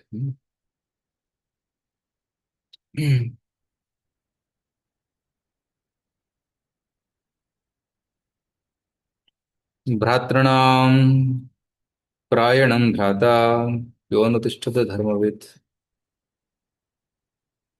ಸ ಪುಣ್ಯಬಂಧು ಪುರುಷೋ ಮರುದ್ಭಿ ಸಹ ಮೋದತೆ.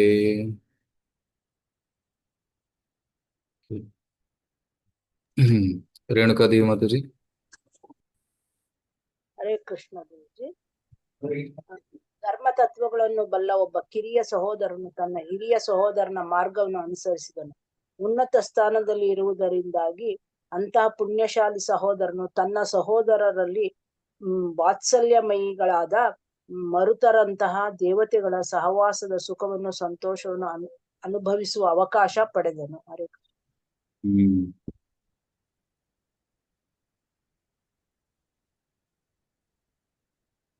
ಬೇಸಿಕಲಿ ಏನು ನಿಮ್ಮ ಅಣ್ಣಂದಿರು ಏನ್ ಮಾಡಿದಾರೆ ಅದನ್ನೇ ನೀವು ಮಾಡಿ ಅಂತ ಹೇಳ್ತಾ ಇದ್ದಾರೆ. ಏತಾವದುಕ್ತ್ವಾ ಪ್ರಯಯೋ ನಾರದೋ ಅಮೋಘ ದರ್ಶನಃ ತೇಪಿ ಚಾನುಗಮಂ ಮಾರ್ಗಂ ಭ್ರಾತೃಣಾಮಿವ ಮಾರಿಷಾ. ಹರೇ ಕೃಷ್ಣ ಪ್ರಭುಜಿ, ನಾನು ಓದ್ಲ ಪ್ರಭುಜಿ. ಯಾರದು ಸಾದರಮ್ಮ ಮಾತಾಡಿ. ಶುಕಮುನಿಗಳು ಮುಂದುವರಿಸಿದರು. ಎಲೈ ಶ್ರೇಷ್ಠ ಆರ್ಯೋತ್ತಮನೆ, ಪ್ರಜಾಪತಿ ದಕ್ಷನ ಪುತ್ರರಿಗೆ ಇಷ್ಟನ್ನು ಹೇಳಿದ ಬಳಿಕ ಯಾರ ಕೃಪಾ ಕಟಾಕ್ಷವು ಎಂದೆಂದಿಗೂ ವ್ಯರ್ಥವಾಗುವುದಿಲ್ಲವೋ ಅಂತಹ ನಾರದ ಮುನಿಗಳು ಪೂರ್ವ ನಿಯೋಜನೆಯಂತೆ ಅಲ್ಲಿಂದ ನಿರ್ಗಮಿಸಿದರು. ದಕ್ಷನ ಪುತ್ರರು ತಮ್ಮ ಹಿರಿಯ ಸಹೋದರರ ಮಾರ್ಗವನ್ನು ಅನುಸರಿಸಿದರು. ಸಂತಾನಾಭಿವೃದ್ಧಿ ಕಾರ್ಯದಲ್ಲಿ ತೊಡಗದೆ ಅವರು ಕೃಷ್ಣ ಪ್ರಜ್ಞೆಯಲ್ಲಿ ನಿರತರಾದರು. ಹರೇ ಕೃಷ್ಣ ಪ್ರಭುಜಿ. ಎಸ್.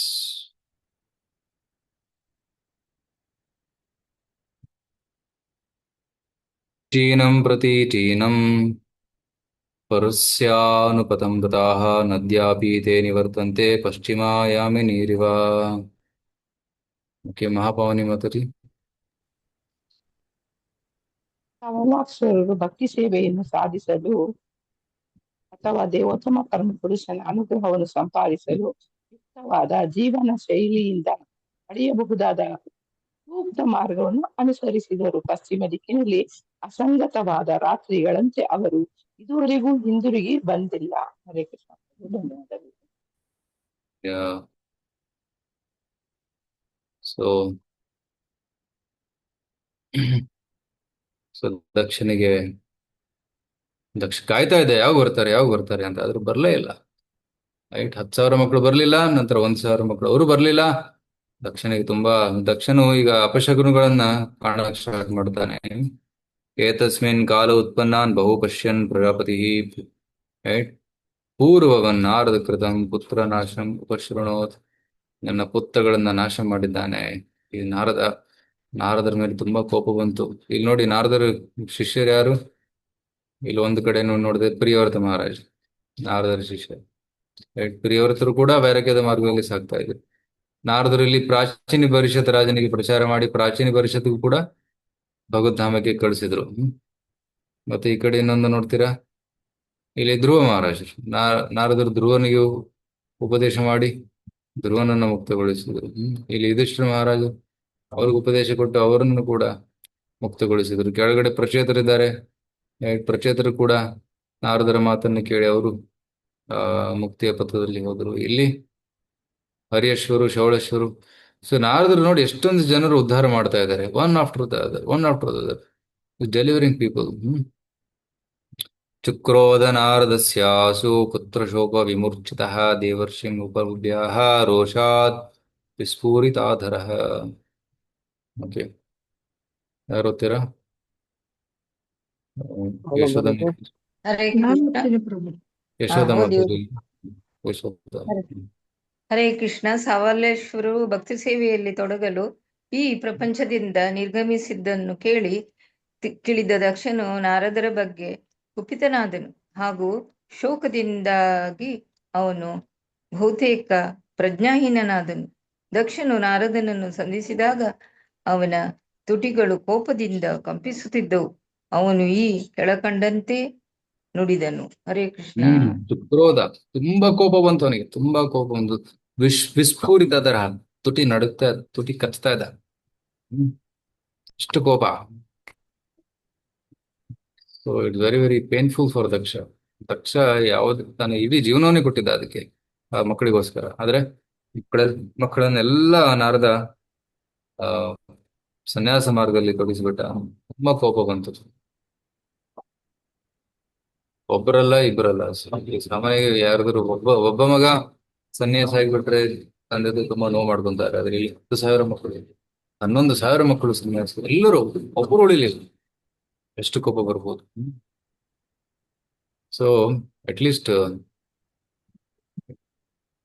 ಅದಕ್ಕೆ ಒಬ್ಬರ ಮಧ್ವ ಆಚಾರ್ಯರು, ಮಧ್ವ ಸಂಪ್ರದಾಯದಲ್ಲಿ ಬರುವಂತ ಒಬ್ಬರು ಆಚಾರ್ಯ ಹೇಳ್ತಾ ಇದ್ರು, ಪ್ರತಿಯೊಬ್ರು 3 ಜನ ಮಕ್ಕಳನ್ನ ಪಡಿಬೇಕಂತ. ಪ್ರತಿಯೊಬ್ಬ ಹಿಂದೂ ಜನ, ಇದು ಅವರ ಅನಿಸಿಕೆ. 3 ಮಕ್ಕಳು ಇಬ್ಬರನ್ನ ಮನೇಲಿ ಇಟ್ಕೊಳ್ಳಿ, ಒಬ್ಬನನ್ನ ದೇವರ ಸೇವೆಯಲ್ಲಿ ತೊಡಗಿಸಿ ಅಂತ ಹೇಳ್ತಾ ಇದ್ದಾರೆ. ಸಂಪೂರ್ಣವಾಗಿ ದೇವರ ಸೇವೆಗೆ ಬಿಟ್ಬಿಡಿ. ಆಯ್ತು, ಅವನು ಗೃಹಸ್ಥನಾಗ್ಲಿ ಅಥವಾ ಸನ್ಯಾಸಿ ಆಗ್ಲಿ, ಆದರೆ ಅವನು ಸಂಪೂರ್ಣವಾಗಿ ಭಗವಂತನ ಸೇವೆನೇ ಮಾಡ್ಬೇಕು. ಅವನು ಇಂಜಿನಿಯರು, ಡಾಕ್ಟರು ಅಥವಾ ಏನಂತಾರೆ ಕಾಮರ್ಸ್ ಅದೆಲ್ಲ ಮಾಡಕ್ ಹೋಗ್ಬಾರ್ದು. ಅದು ಮಾಡಿದ್ರು ಕೂಡ ಅಲ್ಟಿಮೇಟ್ಲಿ ಒಂದು ಭಗವಂತನ ಸೇವೆಗೆ ಸಂಪೂರ್ಣವಾಗಿ ತೊಡಗಬೇಕು. ಅಂತಹ ಒಂದು ಅದು ಗೃಹಸ್ಥರ ಒಂದು ಧರ್ಮ ಅಂತ ಹೇಳ್ತಾ ಇದ್ರು. ಸೊ 3 ಮಕ್ಕಳಲ್ಲಿ ಒಬ್ಬರನ್ನ ಸೇವೆ ಕೊಡಿ. ಅದು ಗಂಡಾಗಿರ್ಲಿ, ಹೆಣ್ಣಾಗಿರ್ಲಿ, ಅಥವಾ ಆ ಸನ್ಯಾಸಿ ಆಗಿರ್ಲಿ, ಗೃಹಸ್ಥನಾಗಿರ್ಲಿ. ಈ should be completely serving Krishna. ಹೆಣ್ಣು ಮಗ ಆಗಿದ್ರೆ ಗಂಡ ಹೆಂಡತಿ ಮದುವೆ ಆಗಿ ಸಂಪೂರ್ಣವಾಗಿ ಕೇವಲ ಭಗವಂತನ ಸೇವನೆ ಮಾಡಬೇಕು. ಅದಕ್ಕೆ ಸನ್ಯಾಸಿ ಆದ್ರೆ ಸಂಪೂರ್ಣವಾಗಿ ಸೇವೆ ಮಠಕ್ಕೆ ಸೇರ್ಕೊಂಡು ಪ್ರಚಾರ ಮಾಡಬೇಕು, ಜಗತ್ತನ್ನ ಸುತ್ತಿ ಪ್ರಚಾರ ಮಾಡಬೇಕು. ಸೊ ಅಂತಹ ಒಂದು ಮಿಷನರೀಸ್ನ ಕ್ರಿಯೇಟ್ ಮಾಡಬೇಕು ಅಂತ ಅವರು ಅನಿಸಿಕೆಯನ್ನು ಹೇಳ್ತಾ ಇದ್ರು. ಆದ್ರೆ ದಕ್ಷನ 11,000 ಮಕ್ಕಳು ಮಿಷನರೀಸ್ ಆದ್ರೂ ಕೂಡ ದಕ್ಷನಿಗೆ ಸಂತೋಷ ಆಗ್ಲಿಲ್ಲ. ಯಾಕಂದ್ರೆ ಅವನ ಆಸೆ ಏನಿತ್ತು, ಪ್ರಜಾ ಉತ್ಪನ್ನ ಮಾಡಬೇಕು, ನಮ್ಮ ಒಂದು ವಂಶವನ್ನು ಬೆಳೆಸಬೇಕು ಅನ್ನೋ ಆಸೆ ಒಂದಾಗುತ್ತೆ. ದಕ್ಷೋವಾಚ, ದಕ್ಷ ನಾರದರಿಗೆ ಏನ್ ಹೇಳ್ತಾನೆ ನೋಡಿ. ಆಕ್ಚುಲಿ ಇಲ್ಲಿ ಬೈತಾ ಇದ್ದಾನೆ ನಾರದರಿಗೆ. ಅಹೋ ಅಸಾಧು ಸಾಧೂನಾಂ ಸಾಧುಲಿಂಗೇನ ನಸ್ತ್ವಯ ಅಸಾಧು ಅಕಾರಿ ಅರ್ಭಕಾನಾಂ ಭಿಕ್ಷೋರ್ ಮಾರ್ಗ ಪ್ರದರ್ಶಿತ. ಯಾರು ವಿಜಯ ಮಾತಾಡೋದು? ಹರೇ ಕೃಷ್ಣ ಪ್ರಭು. ಅಯ್ಯೋ ನಾರದ ಮುನಿಗಳೇ, ನೀವು ಸಾಧು ಸಂತರ ವೇಷ ಧರಿಸಿರುವಿರಿ, ಆದರೆ ವಾಸ್ತವವಾಗಿ ನೀವು ಸಾಧು ಸಂತರಲ್ಲ. ನಿಜವಾಗಿ ನಾನು ಗೃಹಸ್ಥನಾದರೂ ಸಾಧು ಸಂತನಾಗಿದ್ದೇನೆ. ನನ್ನ ಪುತ್ರರಿಗೆ ಸನ್ಯಾಸ ಮಾರ್ಗ ತೋರಿಸಿ ನೀವು ನನಗೆ ಘೋರ ಅನ್ಯಾಯ ಮಾಡಿರುವಿರಿ. ಹರೇ ಕೃಷ್ಣ ಪ್ರಭು. ಹರೇ ಕೃಷ್ಣ. ಸೊ ಈ ಮಾತನ್ನ ಕೇಳಿ ಏನಾದ್ರು ನೆನಪಾಗ್ತಾ ಇದೆಯಾ? ದಕ್ಷ ಇದೇ ರೀತಿ ಮುಂಚೆನೂ ಮಾತಾಡಿದ್ದ. ದಕ್ಷ ಇದೇ ರೀತಿ ಇನ್ನೊಬ್ಬರ ಜೊತೆ ಮಾತಾಡಿದ್ದ. ಯಾರವರು?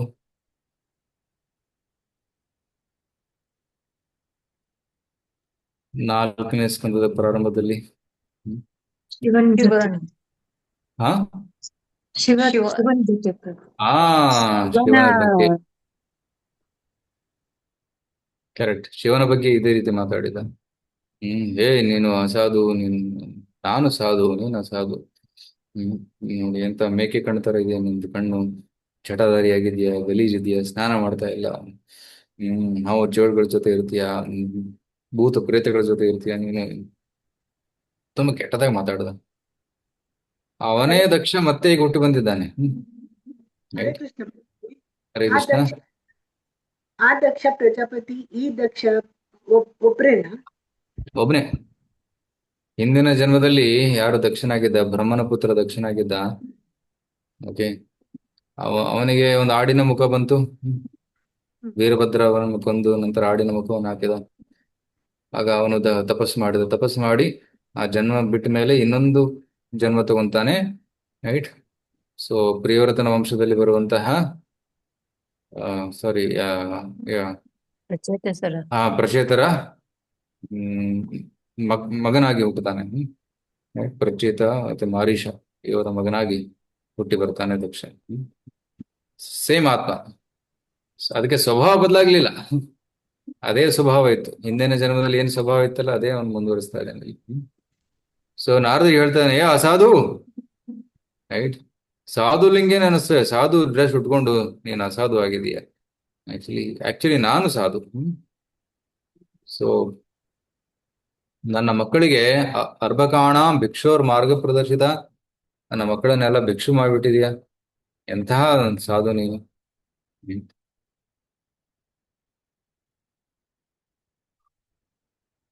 ಅಸಾಧು, ಸಾಧುನ ವೇಷ ಧರಿಸಿ ವಂಚಕ. ನಾನು ಗೃಹಸ್ಥ ಜೀವನದಲ್ಲಿ ಒಬ್ಬ ಸಾಧು, ಆದರೆ ನೀನು ನನ್ನ ಅನನುಭವಿ ಪುತ್ರರಿಗೆ ತ್ಯಾಗದ ಮಾರ್ಗವನ್ನು ತೋರಿಸುವ ಮೂಲಕ ಅನ್ಯಾಯ ಮಾಡಿದ್ದೀರಿ.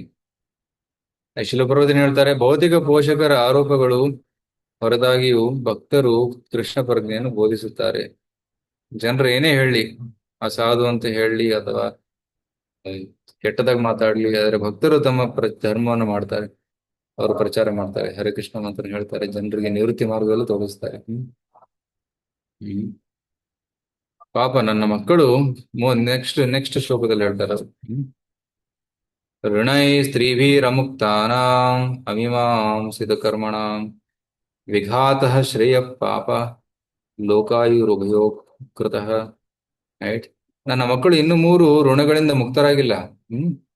3 ಋಣಗಳಿರ್ತವೆ: ದೇವಋಣ, ಋಷಿ ಋಣ, ಪಿತೃ ಋಣ. ರೈಟ್, ಸೊ ಅದರಿಂದ ಮುಕ್ತರಾಗಿಲ್ಲ. ನೀವು ಅವರ ಮತ್ತು ಮುಂದಿನ ಜನ್ಮದ ಅದೃಷ್ಟವನ್ನು ತಡೆದಿದ್ದೀರಿ. ಆಕ್ಚುಲಿ ಋಣದಿಂದ ಮುಕ್ತರಾಗಬೇಕು ಜನ. ಬಟ್ ಪ್ರಭುಪಾದರು ಏನ್ ಹೇಳ್ತಾರೆ? ಪರಮಾತ್ಮನಿಗಾಗಿ ತ್ಯಾಗ ಮಾಡುವುದರಿಂದ ಎಲ್ಲಾ ಋಣಗಳಿಂದ ಮುಕ್ತಿ ಸಿಗುತ್ತದೆ. ಯಾರು ಭಗವಂತನಿಗೆ ಸಂಪೂರ್ಣವಾಗಿ ಶರಣಾಗ್ತಾರೆ ಎಲ್ಲಾ ಋಣಗಳಿಂದ ಮುಕ್ತರಾಗಿದ್ದಾರೆ. ವೈಷ್ಣವರ ಕರ್ತವ್ಯವೆಂದರೆ ಭಗವಂತನ ಬಳಿಗೆ ಮರಳಲು ಅವನು ಮಾಡಿಕೊಡುವುದು. ಅದೇ ವೈಷ್ಣವನ ಕರ್ತವ್ಯ. ಆಕ್ಚುಲಿ ಎಲ್ಲಾ ಋಣಗಳು ಒಂದೇ ಸತಿ ಅವೆಲ್ಲ ಪೂರೈಕೆ ಆಗ್ತವೆ. ಅದು ಹೇಗೆ? ಭಗವಂತನಿಗೆ ಮುಕುಂದನ ಪಾದಾಶ್ರಯವನ್ನು ಪಡೆದುಕೊಂಡ್ರೆ ಎಲ್ಲಾ ಋಣಗಳು ಒಟ್ಟಿಗೆ ಮುಗಿದೋಗ್ತವೆ. ದೇವರ್ಷಿ ಭೂತಾಪ್ತ ನೃಣಾಂ ಪುತ್ರಣಾಂ ನಕಿಂಕುರೋನಾಯ ಗುಣೀಚರಾಜ ಸರ್ವಾತ್ಮನಾಯ ಶರಣಂ ಶರಣ್ಯಂ ಪದೋ. ಯಾರು ಮುಕುಂದನಿಗೆ ಶರಣಾಗಿದ್ದಾರೆ ಎಲ್ಲಾ ಋಣಗಳಿಂದ ಮುಕ್ತರಾಗಿದ್ದಾರೆ ಅಂತ ಹೇಳ್ತಾರೆ. ಋಷಿಗಳ ಋಣ, ದೇವತೆಗಳ ಋಣ, ಪಿತೃ ಋಣ. ಎಲ್ಲಾ ಋಷಿಗಳ ಋಣ ಹೇಗೆ ತೀರಿಸೋದು? ಬ್ರಹ್ಮಚರ್ಯನ ಪಾಲಿಸಿ. ದೇವತೆಗಳ ಋಣವನ್ನು ಧಾರ್ಮಿಕ ವಿಧಿವಿಧಾನಗಳನ್ನು ಮಾಡಬೇಕು, ಪೂಜೆ ಯಜ್ಞಗಳನ್ನು ಮಾಡಿ. ತಂದೆ ಋಣ ಸಂತಾನೋತ್ಪತ್ತಿ ಮಾಡಿ. ರೈಟ್, ಸೊ ಈ ರೀತಿ ಋಣ ತೀರುತ್ತದೆ. ಬಟ್ ಯಾರು ಭಗವಂತನಿಗೆ ಶರಣಾಗ್ತಾರೆ ಎಲ್ಲಾ ಋಣಗಳಿಂದ ಮುಕ್ತರಾಗ್ತಾರೆ ಅಂತ ಹೇಳಲಾಗಿದೆ. ಏವಂ ತ್ವಂ ನಿರಂಕುಶೋ ನಿರನುಕ್ರೋಶೋ ಬಾಲಾನಾಂ ಅತಿವಿದ್ಧರೇ ಪ್ರಸಾದ ಮಧ್ಯೆ ಚರಸಿ ಪಾರ್ಷದ ಮಧ್ಯೆ ಚರಸಿ ಯಶೋಹ ನಿರಪತ್ರಪಃ. ಯಾರಾದ್ರೂ ಪ್ರಭುಜಿ ಹೋಗ್ತೀರಾ? ಹರೇ ಕೃಷ್ಣ ಪ್ರಭುಜಿ, ಓದ್ತೇನೆ ಪ್ರಭುಜಿ. ಪ್ರಜಾಪತಿ ದಕ್ಷನು ಮುಂದುವರಿಸಿದನು. ಹೀಗೆ ಉಳಿದ ಜೀವಿಗಳನ್ನು ಹಿಂಸಿಸುತ್ತಾ ಆದಾಗ್ಯೂ ಭಗವಾನ್ ವಿಷ್ಣುವಿನ ಸಹಚರನೆಂದು ಹೇಳಿಕೊಳ್ಳುತ್ತಾ, ನೀನು ದೇವೋತ್ತಮ ಪರಮ ಪುರುಷನಿಗೆ ಅಪಕೀರ್ತಿ ಉಂಟು ಮಾಡುತ್ತಿರುವೆ. ನೀನು ಅನಗತ್ಯವಾಗಿ ಮುಗ್ಧ ಬಾಲಕರಲ್ಲಿ ಸನ್ಯಾಸ ಮನೋಧರ್ಮವನ್ನು ಸೃಷ್ಟಿಸಿದೆ. ಆದ್ದರಿಂದ ನೀನು ಲಜ್ಜೆಗೆಟ್ಟವನು ಹಾಗೂ ಕಾರುಣ್ಯ ರಹಿತನು. ಹೀಗಿರುವಾಗ ಪರಮಪ್ರಭುವಿನ ಕಾಸ ಸಹಚರರೊಂದಿಗೆ ನೀನು ಹೇಗೆ ಸಂಚರಿಸುವೆ?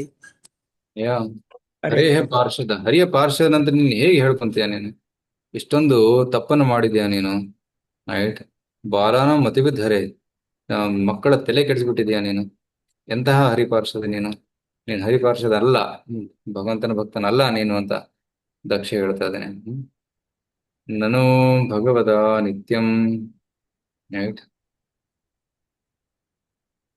ಸೊ ಇಲ್ಲೆಲ್ಲ ಪೂರ್ವದ ವಿವರಿಸ್ತಾ ಇದ್ದಾರೆ.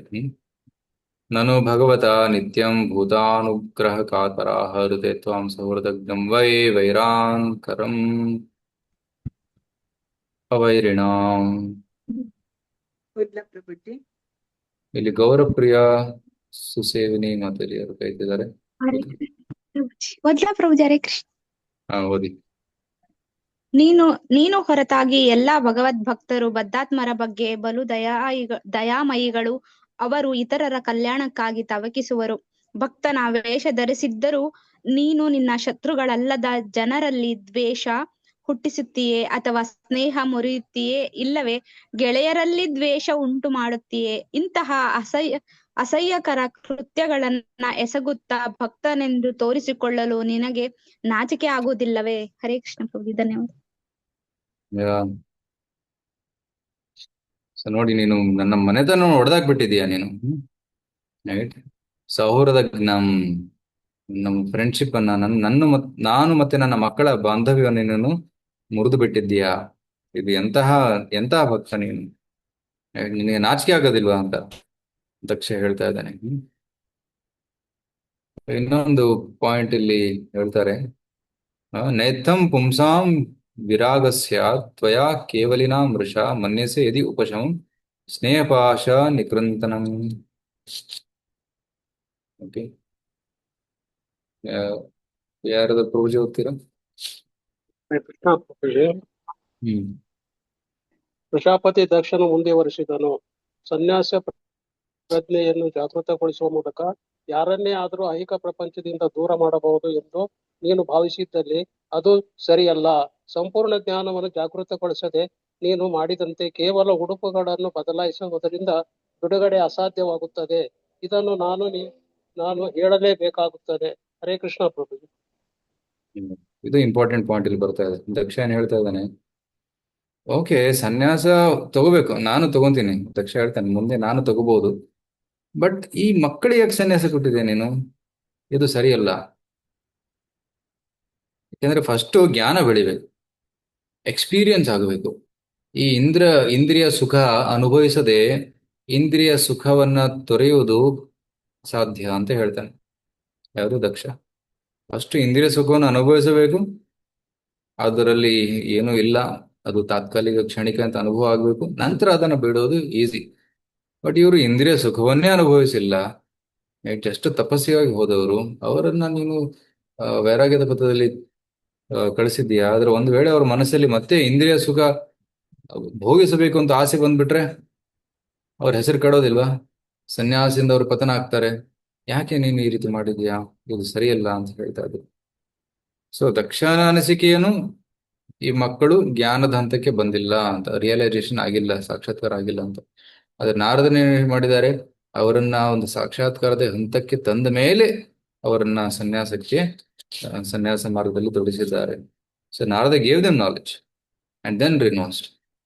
ದಕ್ಷ ಹೇಳಿದ್ದು ಸರಿನೇ, ಅದು ಜ್ಞಾನದ ಅರಿವಿಲ್ಲದೆ, ಸಾಕ್ಷಾತ್ಕಾರವಿಲ್ಲದೆ ಸನ್ಯಾಸ ತಗೋಬಾರದು. ಆದರೆ ದಕ್ಷಿಣ ಏನ್ ಗೊತ್ತಾಗ್ಲಿಲ್ಲ ಅಂತಂದ್ರೆ, ನಾರದರು ಆಲ್ರೆಡಿ ಆ ಮಕ್ಕಳನ್ನ ಜ್ಞಾನದ ಹಂತಕ್ಕೆ ತಂದ ಮೇಲೆ ಸನ್ಯಾಸವನ್ನು ಕೊಟ್ಟಿದ್ದಾರೆ. ಸೊ ಅದು ಸರಿಯಾಗಿತ್ತು. ನಾನು ಭೂಯನ ಜಾನಾತಿ ಪುಂಸಾಂ ವಿಷಯ ತೀಕ್ಷ್ಣತಾಂ ನಿರ್ವಿದ್ಯತೆ ಸ್ವಯಂ ತಸ್ಮಾನ್ ನ ತಥಾ ಭಿನ್ನ ದೀಪರೇ.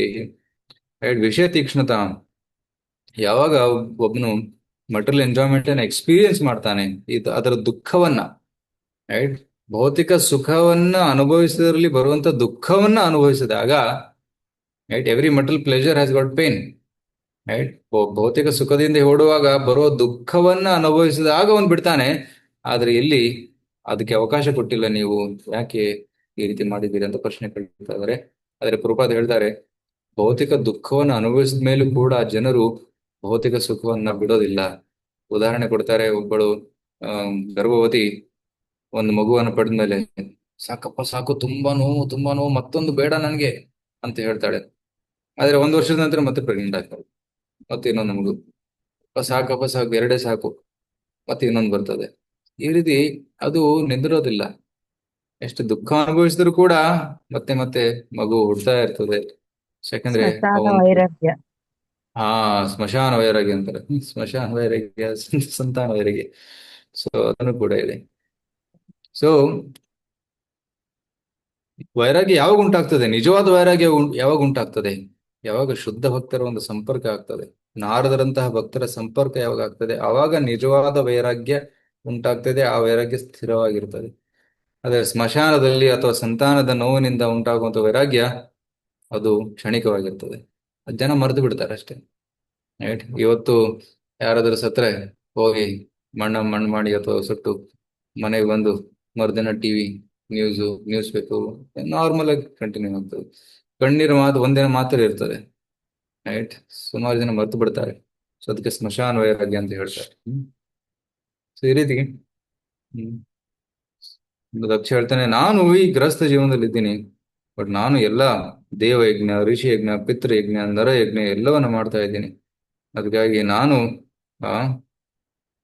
ಗೃಹವ್ರತ, ರೈಟ್, ಗೃಹಸ್ಥ ಆಶ್ರಮದಲ್ಲಿ ಇಟ್ಕೊಂಡು ನಾನು ಎಲ್ಲಾ ನಿಯಮಗಳನ್ನ ಕಟ್ಟುನಿಟ್ಟಾಗಿ ಪಾಲನೆ ಮಾಡ್ತಾ ಇದ್ದೀನಿ. Unfortunately you have given me great displeasure by misguiding my sons for no reason. ನನ್ನ ಮಕ್ಕಳನ್ನ ತಪ್ಪು ದಾರಿಗೆ ಕರ್ಕೊಂಡು ಹೋಗಿ ನೀವು ನನಗೆ ತುಂಬಾ ನೋವನ್ನು ಕೊಟ್ಟಿದ್ದೀರಾ. ಏನಾರದರೆ ಅದಕ್ಕೆ ನಾನು ನಿಮಗೆ ಶಾಪವನ್ನು ಕೊಡ್ತೇನೆ. ಎಂತ ಶಾಪವನ್ನು ಕೊಡ್ತಾರೆ? ಅದೊಂದು ಶ್ಲೋಕವನ್ನು ಓದಿ ಇವತ್ತಿನ ಕ್ಲಾಸಿಗೆ ವಿರಾಮವನ್ನು ನೀಡೋಣ.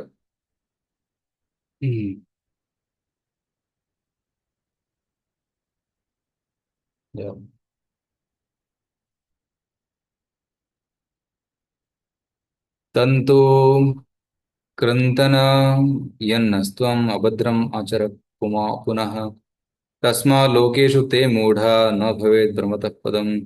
ಹೇ ಮೂರ್ಖ, ನಿನಗೆ ಯಾವುದೇ ಒಂದು ಪದ ಅಂದ್ರೆ ಒಂದು ಮನೆ ಇಲ್ಲದೆ ಇರಲಿ. ನೀನು ಸತತವಾಗಿ ಭ್ರಮಣ ಮಾಡ್ತಾ ಇರಬೇಕು, ನನಗೆ ಒಂದು ವಾಸಸ್ಥಾನ ಇರೋದಿಲ್ಲ ಅಂತ ಒಂದು ಶಾಪವನ್ನು ಕೊಡ್ತಾನೆ. ನಾರದರು ಆ ಶಾಪವನ್ನು ಸ್ವೀಕರಿಸ್ತಾರೆ. ಇಲ್ಲಿ ನೋಡಿ, ನಾರದರು ನೋಡಿ ಎಷ್ಟು ಡೇರಿಂಗ್ ಅವ್ರದ್ದು. ಎಷ್ಟೆಲ್ಲ ಪ್ರಚಾರ ಮಾಡಿ ತಂದೆ ಮುಂದೆ ಬಂದು ನಿಂತ್ಬಿಟ್ಟಿದ್ದಾರೆ, ಶಾಪವನ್ನು ಸ್ವೀಕರಿಸ್ತಾ ಇದ್ದಾರೆ.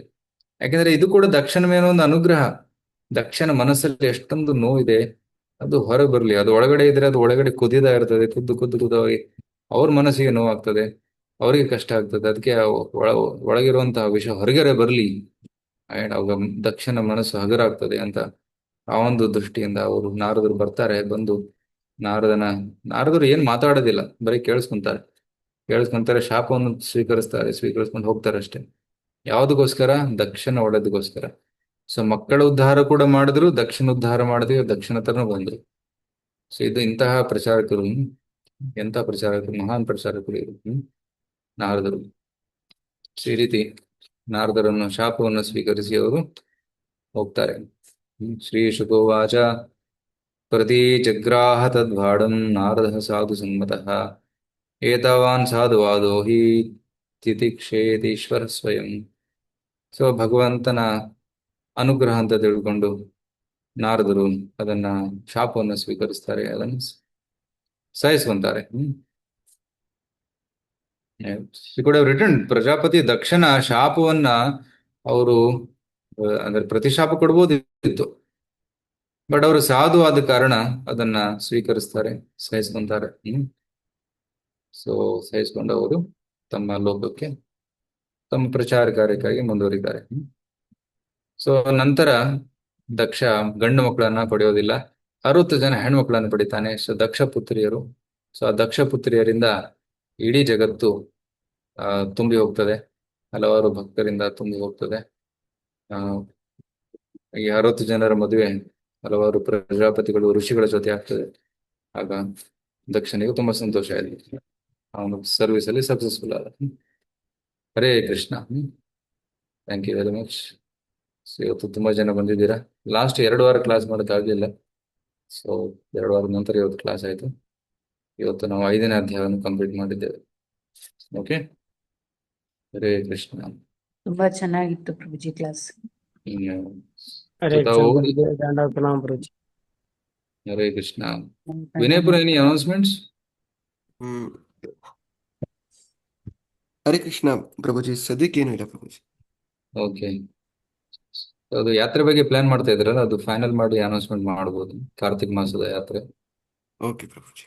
So next week you can make announcements. ಈ ವೀಕಲ್ಲಿ ಡಿಸ್ಕಷನ್ ಮಾಡ್ಕೊಂಡು ನೆಕ್ಸ್ಟ್ ವೀಕ್ ಓಕೆ. ಸೊ ತುಂಬಾ ಭಕ್ತರು ಕಾರ್ತಿಕ ಯಾತ್ರೆ ಬಗ್ಗೆ ಕೇಳ್ತಾ ಇದ್ರು, ಕಾರ್ತಿಕ ಮಾಸದಲ್ಲಿ ಎಲ್ಲಿ ಅಂತ. ಸೊ ವಿನಯಪುರ ಡಿಸ್ಕಷನ್ ಮಾಡ್ತಾ ಇದ್ದಾರೆ, ನೆಕ್ಸ್ಟ್ ವೀಕಲ್ಲಿ ತಿಳಿಸ್ತಾರೆ. ಓಕೆ, ಹರೇ ಕೃಷ್ಣ. ಹರೇ ಕೃಷ್ಣ ಪ್ರಭು, ತುಂಬಾ ಚೆನ್ನಾಗಿತ್ತು class. Hare Krishna Mataji, thank you. Srila Prabhupad ಕಿ ಜಯ, ಶ್ರೀಮದ್ ಭಾಗವತಂ ಪುರಾಣ ಕಿ ಜಯ. ಹರೇ ಕೃಷ್ಣ. ಹರೇ ಕೃಷ್ಣ. ಹರೇ ಕೃಷ್ಣ. ಧನ್ಯವಾದಗಳು. ಹರೇ ಕೃಷ್ಣ. ಹರೇ ಕೃಷ್ಣ ಪ್ರಭುಜಿ, ಧನ್ಯವಾದಗಳು. ಹರೇ ಕೃಷ್ಣ. ಹರೇ ಕೃಷ್ಣ ಪ್ರಭು, ದಂಡ ಪ್ರಣಾಮ. ಹರೇ ಕೃಷ್ಣ ಪ್ರಭುಜಿ, ದಂಡವತ್ ನಮಃ.